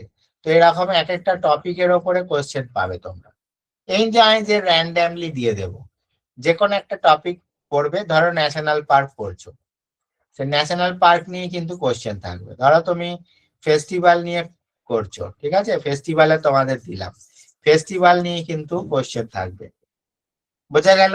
তো এরকম কিন্তু প্রত্যেকটা পার্ট বাই থাকবে, তো যাতে সুন্দরভাবে কিন্তু আমাদের জিনিসগুলো মনে থাকে। দেখো কত কোশ্চেন দেখতে পাচ্ছ রয়েছে, এরকম কিন্তু থাকবে। আর এগুলো আমি তোমাদের কারেন্ট অ্যাফেয়ার্স গুলো, যেগুলো এখানে তোমাদের দেখালাম কারেন্ট অ্যাফেয়ার্স গুলো, এই যে কারেন্ট অ্যাফেয়ার্স 50টা আজকে টোটাল দিয়ে দিয়েছি, এগুলো ভালো করে পড়ে নেবে, ঠিক আছে। তো এখানে কারেন্ট অ্যাফেয়ার্স গুলো আমি তোমাদের ক্লাসে কিন্তু করিয়ে দিয়ে থাকি, ক্লাসে এরকম ধরে ধরে তোমাদের বলি, কোশ্চেন তোমরাই উত্তর করো, ঠিক আছে। আমি কোনটা ঠিক বা কোনটা ভুল তোমাদের বলে দিই। তারপর তো আমরা রেকর্ডিং তো পাচ্ছই, পিডিএফও পাচ্ছ, সমস্ত ভাবে সুন্দরভাবে কিন্তু আমাদের এখানে ক্লাসগুলো কিন্তু চলে, ঠিক আছে। তো এইভাবে কিন্তু পড়াশোনা করতে হবে, না হলে কিন্তু হবে না। যে হারে দেখো দিন দিন আমাদের কাট অফ লাফিয়ে লাফিয়ে বাড়ছে, আর কোশ্চেন যেভাবে কিন্তু অ্যাডভান্স হচ্ছে, তো আমাদেরও কিন্তু অ্যাডভান্স লেভেলে না গেলে কিন্তু হবে না, ঠিক আছে। তো থ্যাংক ইউ সকলকে, ভালো থেকো।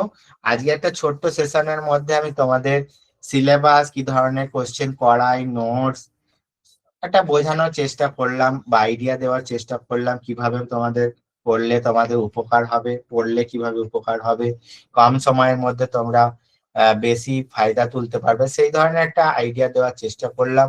এবং ক্লাসে তোমাদের আমি কিভাবে কোশ্চেন আনসার করাই বা কি ধরনের নোটস দেয় সেগুলো একটা আইডিয়া দিলাম। এরপর আবার তোমাদের সঙ্গে দেখা হবে যখন, এর পরবর্তী তোমাদের নোটস এবং কোশ্চেন কিন্তু একইভাবে তোমরা কিন্তু পেতে থাকবে, ঠিক আছে। কারেন্ট অ্যাফেয়ার্স প্রচুর নোটস পাবে, ঠিক আছে, অ্যাপয়েন্টমেন্ট পাবে, অ্যাপয়েন্টমেন্ট, তারপর ইন্ডেক্স পাবে, ঠিক আছে, ইন্ডেক্স, তারপর বিভিন্ন আমাদের মহড়া যুদ্ধে এগুলোর উপর সমস্ত কিন্তু নোটস পাবে, বিভিন্ন বুকস অ্যান্ড অথার্স পাবে, ঠিক আছে। প্রচুর প্রচুর নোটস আছে কারেন্ট অ্যাফেয়ার্স, যেগুলো কিন্তু আমাদের পড়তে হবে ভালো করে। তো থ্যাংক ইউ সকলকে, ভালো থেকো। আবার নেক্সট ক্লাসে যখন তোমাদের সঙ্গে দেখা হবে তখন আরো কিন্তু শেয়ার মানে নোটস নিয়ে বা কোশ্চেন নিয়ে আলোচনা হবে, ঠিক আছে। চলো থ্যাংক ইউ সকলকে, ভালো থেকো। স্যার এবার তোমাদের কিছু বলবে, তোমরা মন দিয়ে শোনো। স্যার আছেন? হ্যাঁ স্যার, কমপ্লিট হয়ে গেছে। হ্যাঁ। ওকে, থ্যাংক ইউ স্যার। আমি একটু তোমাদের গ্রুপটা ওপেন করেছি, আমি পুরো ডিটেলস সবকিছু জানিয়ে দিচ্ছি। একটু আমাকে টাইম দাও, আমি তোমার এটা শেয়ার করে দিচ্ছি।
দেখো তোমাদের গ্রুপে একটা লিঙ্ক শেয়ার করলাম, একটু যদি একটা দুটো সেন্টেন্সে তোমাদের একটু ফিডব্যাক শেয়ার করো, এটা সবার কাছে রিকোয়েস্ট রইলো। একদম বেশি সময় নেব না, 2 মিনিটের বেশি একদম সময় নেব না। এরপরে কোড শেয়ার করার পর তারপরে যদি তোমরা থাকো তারপরে কথা বলবো। একটু যদি একটা দুটো সেন্টেন্সে তোমাদের একটু ফিডব্যাক শেয়ার করো, দেখো গ্রুপে লিঙ্ক শেয়ার করলাম, একটু যদি একটা দুটো সেন্টেন্সে তোমাদের একটু ফিডব্যাক শেয়ার করো।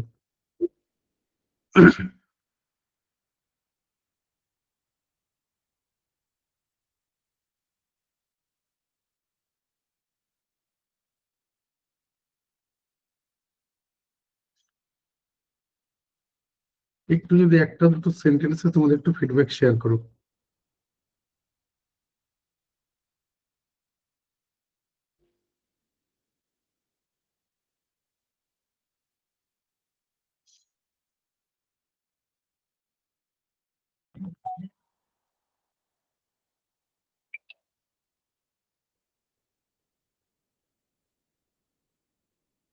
একটু যদি একটা দুটো সেন্টেন্সে তোমাদের একটু ফিডব্যাক শেয়ার করো, এটা সবার কাছে।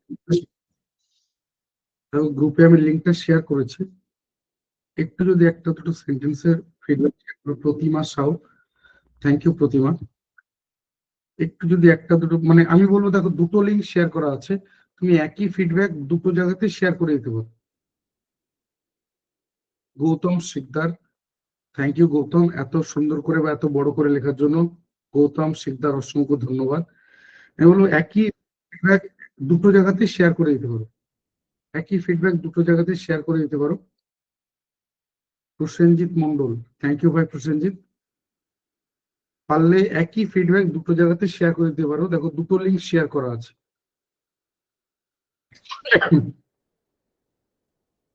Sagarika Chowdhury, thank you Sagarika, thank you so much. একটু যদি একটা দুটো সেন্টেন্সে তোমার একটু ফিডব্যাক শেয়ার করো। দুটো পোস্ট শেয়ার করা আছে, দুটো ডিফারেন্ট লিঙ্ক রয়েছে, একই পোস্ট মানে একই তোমার ফিডব্যাক দুটো জায়গাতেও শেয়ার করে দিতে পারো।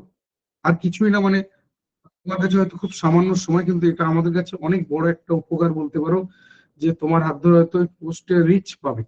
আর কিছু না, যে যারা এই টাইপের পরীক্ষা দেয় তাদের কাছে হয়তো পৌঁছাবে তোমার হাত ধরে। একটু যদি একটা দুটো সেন্টেন্সে তোমার একটু ফিডব্যাক শেয়ার করো। Tithi Nandi, thank you so much Tithi, এত সুন্দর করে এত বড় করে লেখার জন্য অসংখ্য ধন্যবাদ তিথি নন্দী, অসংখ্য ধন্যবাদ। একটু যদি একটা দুটো সেন্টেন্সে তোমাদের একটু ফিডব্যাক শেয়ার করো, একটু যদি একটা দুটো সেন্টেন্সে তোমাদের একটু ফিডব্যাক শেয়ার করো, এটা সবার কাছে রিকোয়েস্ট রইলো, সবার কাছে রিকোয়েস্ট রইলো এরকমটা। রাজদীপ সরকার, থ্যাংক ইউ ভাই রাজদীপ। একটু যদি একটা দুটো সেন্টেন্সে তোমাদের একটু ফিডব্যাক শেয়ার করো, এটা সবার কাছে রিকোয়েস্ট রইলো। আমি কোডে চলে যাচ্ছি, একটু যদি একটা দুটো সেন্টেন্সে তোমাদের একটু ফিডব্যাক শেয়ার করো। পিয়ারলি, থ্যাংক ইউ সো মাচ। একটু যদি একটা দুটো সেন্টেন্সে তোমাদের একটু ফিডব্যাক শেয়ার করো। Barsha Adak, thank you Barsha, thank you so much. Pratima Sau, thank you Pratima. একটু যদি একটা দুটো সেন্টেন্সে তোমাদের একটু ফিডব্যাক শেয়ার করে দাও, এটা সবার কাছে আন্তরিকভাবে রিকোয়েস্ট রইল। একটু যদি একটা দুটো সেন্টেন্সে তোমাদের একটু ফিডব্যাক শেয়ার করে দাও। সায়ন ভাই, সায়ন থ্যাংক ইউ।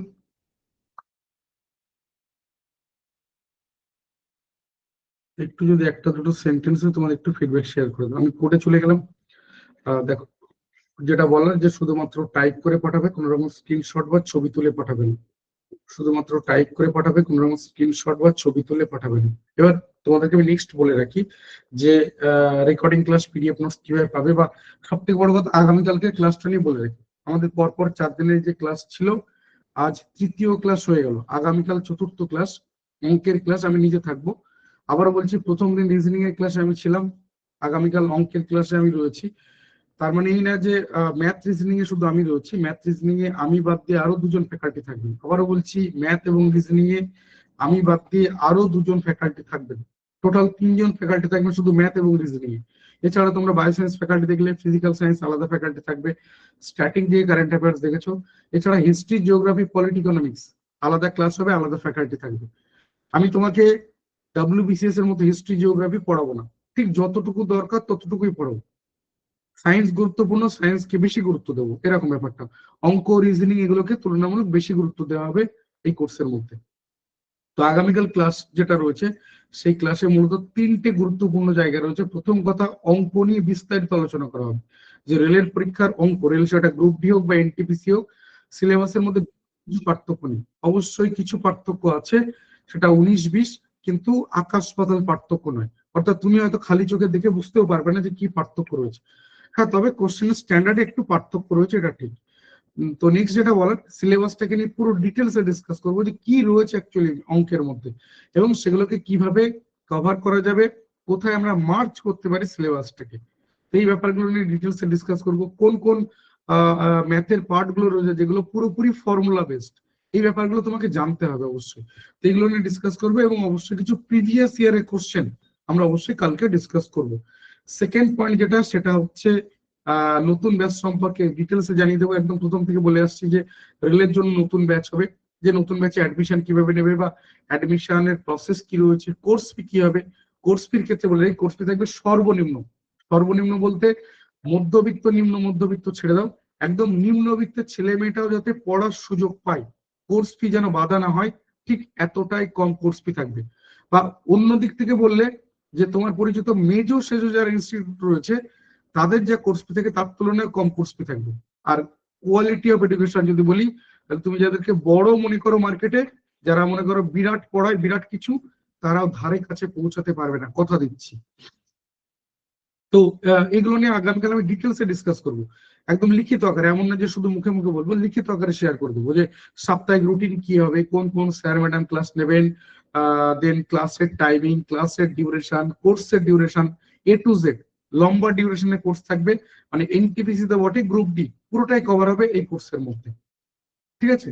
তো আগামীকাল আমি এইগুলো নিয়ে ডিটেলসে ডিসকাস করে দেবো নতুন ব্যাচ সম্পর্কে। তৃতীয় যেটা, যে আগামীকাল ক্লাসে একটা মাস্টার সিক্রেট কোড শেয়ার করা হবে। এতদিন পর্যন্ত শুধু সিক্রেট কোড শেয়ার করা হয়েছে, আগামীকাল মাস্টার সিক্রেট কোড শেয়ার করা হবে। এই মাস্টার সিক্রেট কোডের সাহায্যে প্রথম দিনের রিজনিং ক্লাস বা দ্বিতীয় দিনের বায়োসায়েন্স ক্লাস, এই দুটো ক্লাসের রেকর্ডিং পিডিএফ নোটস একসঙ্গে এক জায়গায় পেয়ে যাবে, যারা কোনো কারণে মিস করে গেছো, কোনো কারণে মিস করে গেছো, ঠিক আছে। এবং সমস্ত পিডিএফ যাদের কাছে তোমার এগুলো গেছে, তোমার কি বলে, যে রেকর্ডিং ক্লাসগুলো গেছে, তাদের কাছে পিডিএফ চলে যাবে, কারণ এই সমস্ত ডেটা আমার কাছে আপডেটেড রয়েছে। আবারও বলছি, আপডেটেড রয়েছে। তো আগামীকাল ক্লাসে এইগুলো নিয়ে ডিটেলসে ডিসকাশন হবে। যে প্রথম বললাম, অঙ্ক নিয়ে বিস্তারিত আলোচনা করা হবে।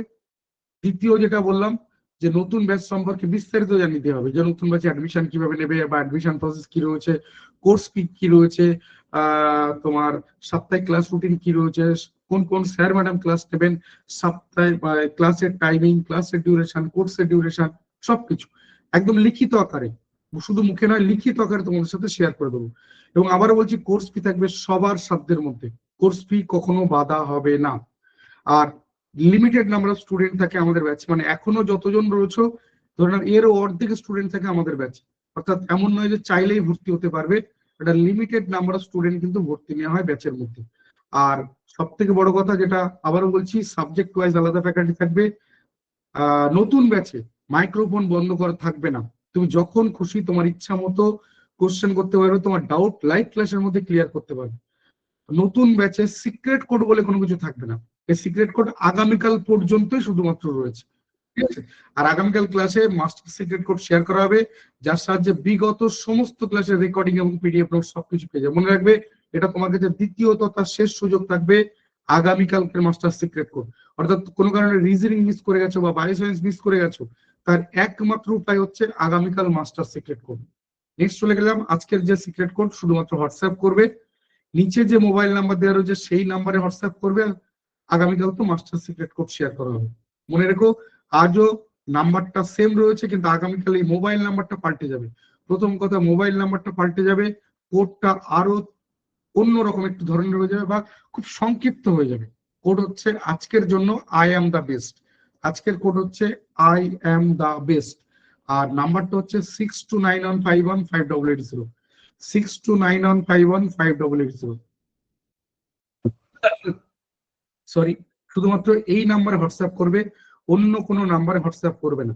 6291515880, এটা হচ্ছে মোবাইল নাম্বার বা হোয়াটসঅ্যাপ নাম্বার। এই নাম্বারে শুধুমাত্র হোয়াটসঅ্যাপ করবে। Code I am the best, code হচ্ছে I am the best. Code বললাম কি, আই অ্যাম দ্য বেস্ট।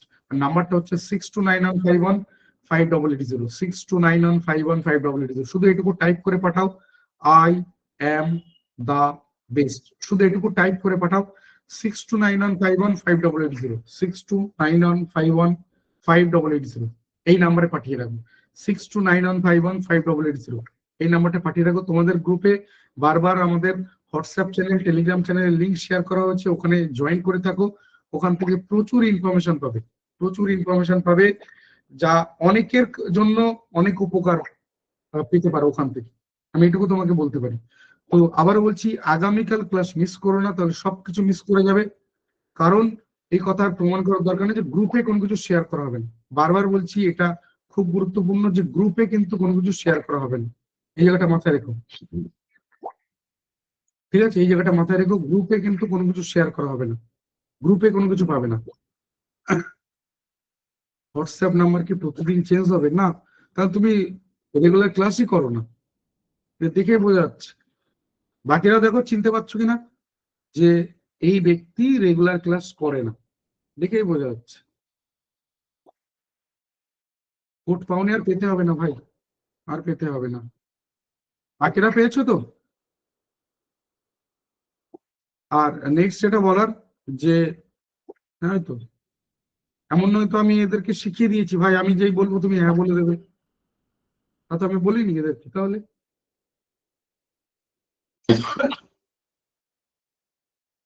না, দেখো, তুমি হয়তো বললে বলতে পারো প্রতিদিন ক্লাস করি, সে আর অসুবিধা কি, কিন্তু প্রমাণ হয়ে যাচ্ছে, তাই না? তুমি যে কোশ্চেনটা করলে যে স্যার হোয়াটসঅ্যাপ নাম্বার কি প্রতিদিন চেঞ্জ হবে, তো সেক্ষেত্রে কিন্তু এটা বোঝা যাচ্ছে যে তুমি রেগুলার ক্লাস করো না।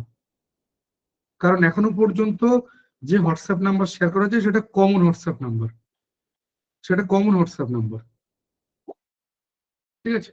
আর আবারও বলছি যে যেটা কারেন্ট অ্যাফেয়ার্স বা স্ট্র্যাটেজিকের ক্ষেত্রে অন্য কোনো সোর্সের উপর তোমাকে ডিপেন্ড করতে হবে না। এত কিছু পেয়ে যাবে একসঙ্গে এক জায়গায়, যে অন্য কোনো সোর্সের উপর তোমাকে ডিপেন্ড পর্যন্ত করতে হবে না, অন্য কোনো সোর্সের উপর ডিপেন্ড করতে হবে না। সবকিছু মানে তোমার কাছে যে পরিমাণ যাবে তুমি সেটাই পড়ে আগে শেষ করতে পারবে না, তুমি অন্য কোথাও যাওয়ার দরকার পড়বে না, অন্য কিছু দেখার দরকার পড়বে না। বা ইনিশিয়ালি আবারও বলছি যে আমাদের একটা ম্যাথের আর একটা রিজনিং এর বই দরকার পড়বে। ম্যাথ এবং রিজনিং, মানে ধরো তোমার কাছে কোনো বই নেই, তাহলে বলবো ম্যাথ এবং রিজনিং একটা বই দরকার পড়বে, সেটা কবে নাগাদ আমি বলে দেবো। আর যদি বললো যে না আমার কাছে স্যার একটা জিকে বই আছে বা কিছু, আমি বলবো ঠিক আছে, যা রয়েছে থাকুক, নতুন করে আর কোনো কিছু কিনো না। কারণ জিকে ওরিয়েন্টেড যা কিছু রয়েছে তার জন্য কোনো সাপোর্ট দরকার পড়বে না, কারণ আমাদের থেকে যে পরিমাণ মেটেরিয়াল যাবে, এমন তো নয় যে হ্যাঁ তুমি বই কিনবে বা মেটেরিয়াল কিনে রাত্রেবেলা মাথার নিচে দিয়ে শুয়ে পড়লে আর সব হয়ে গেল, একদমই না। তোমাকেই ডাইজেস্ট করতে হবে সবকিছু। তো তোমার কাছে একদম ডিটেলসে যাবে। এমন নয় যে আমি তোমাকে শুধু এমসিকিউ করিয়ে দেবো, একদম না। আমাদের এমসিকিউ এর আলাদা ক্লাস থাকবে, প্রত্যেক সপ্তাহে একটা করে প্র্যাকটিস ক্লাস থাকবে, প্রত্যেক সপ্তাহে কোনো না কোনো সাবজেক্টে। ধরো এই সপ্তাহে ইতিহাস, তো পরের সপ্তাহে ফিজিক্যাল সায়েন্স, তো তারপরের সপ্তাহে রিজনিং, তো তারপরের সপ্তাহে ভূগোল, তো তারপরের সপ্তাহে স্ট্র্যাটেজিকে, কোনো না কোনো সাবজেক্টের উপর প্র্যাকটিস ক্লাস থাকবে। এই প্র্যাকটিস ক্লাস মূলত এমসিকিউ ডিসকাশন, কিন্তু রেগুলার যে ক্লাস হবে সেখানে কিন্তু একদম ডিটেলসে ডিসকাশন হবে। ঠিক আছে, ডিটেলস একদম পুরো বেসিক থেকে, জিরো থেকে ক্লাস শুরু হবে, একদম জিরো থেকে ক্লাস শুরু হবে। অর্থাৎ তুমি কি জানো বা না জানো ম্যাটার করবে না। আমাকে দেখা যাচ্ছে না, এরকমটা হতে পারে না, দেখো কোনো ইয়ে রয়েছে, দেখো নেটওয়ার্কের ইস্যু হচ্ছে, দেখো।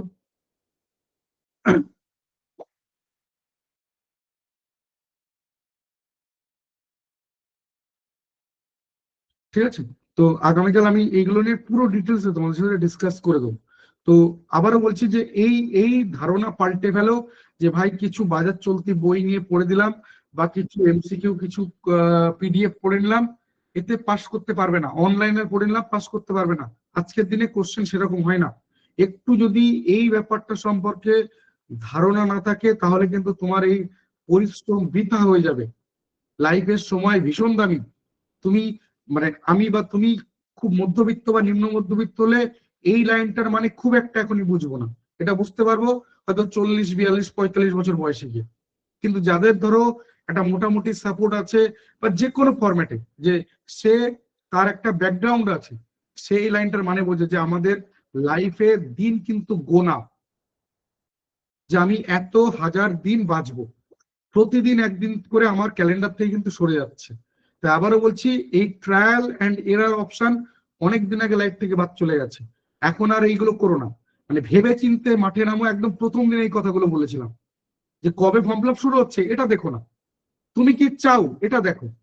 তোমার প্রেফারেন্সের উপর সব থেকে জোর দাও, যেটাতে একদম শুরু করেছিলাম কিসে না, প্যাশন। মনে করে দেখো, যারা ছিলে প্রথম দিন ক্লাসে তারা বলতে পারবে যে প্যাশন, সেই জায়গাটাকে জোর দাও।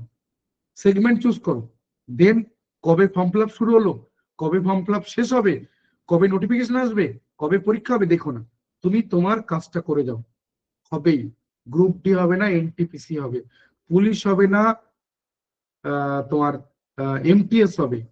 এমটিএস হবে না, গ্রুপ সি গ্রুপ ডি হবে, কোথাও না কোথাও হবেই। নিজেকে নাম লেখাতে পারবেই, শুধু নিজে তৈরি হও। আবারও বলছি, নিজে তৈরি হও। মানে এত কিছুর পর এই যা কিছু হোক না কেন, যে হ্যাঁ অনেক বছর ট্রাই করলাম হলো না বা যা কিছু, এখানে যদি তোমাকে ঘুরিয়ে একটা কোশ্চেন করা হয়, তুমি তৈরি ছিলে, তুমি চাকরির জন্য উপযুক্ত, দেখবে তার সর্বদা আনসার আসবে না, তুমি পুরোপুরি পারফেক্ট ছিলে না।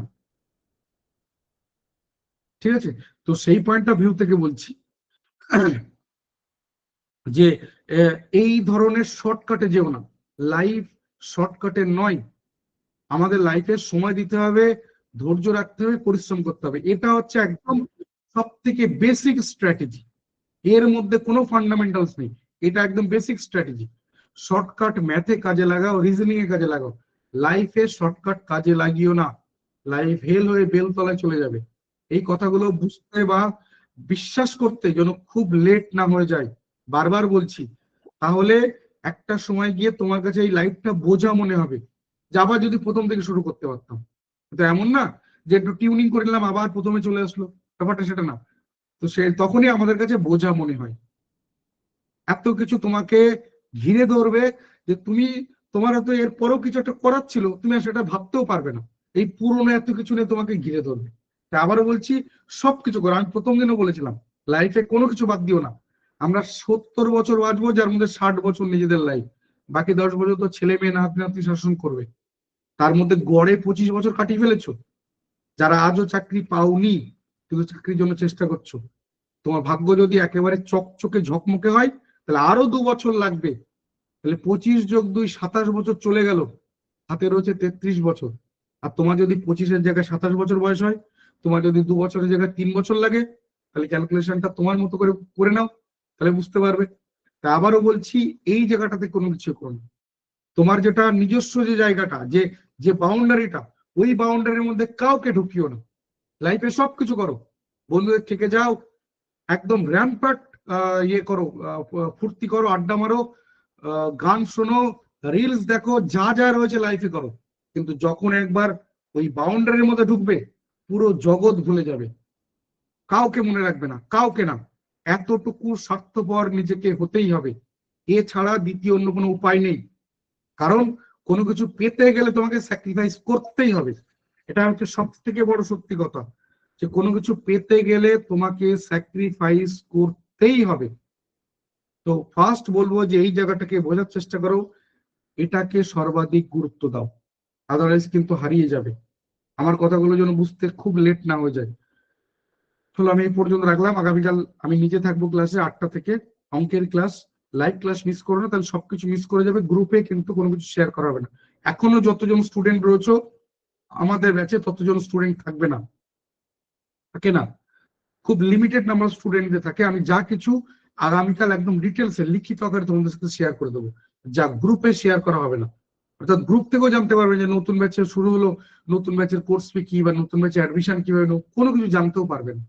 তাই বলবো অবশ্যই লাইভ ক্লাস অ্যাটেন্ড করো কালকে 8টা থেকে 8:30, মানে 8টা থেকে 9টা 15 পর্যন্ত অঙ্ক নিয়ে থাকবে, 9টা 15 পর নতুন ব্যাচ নিয়ে বলবো, এবং একদম শেষে মাস্টার সিক্রেট কোড। আগামীকাল ঠিক এই 8টা থেকে 9:30 জার্নি এইরকমই হবে। আমি নিজে থাকবো আগামীকাল ক্লাসে, প্রত্যেকে থেকেও লাইভ ক্লাস 1.5 ঘন্টা ক্লাস করার জন্য অবশ্যই মোবাইলের ডেটা বা ছেড়ে। দেখা হচ্ছে আগামীকাল ঠিক রাত 8টা থেকে। Thank you, good night.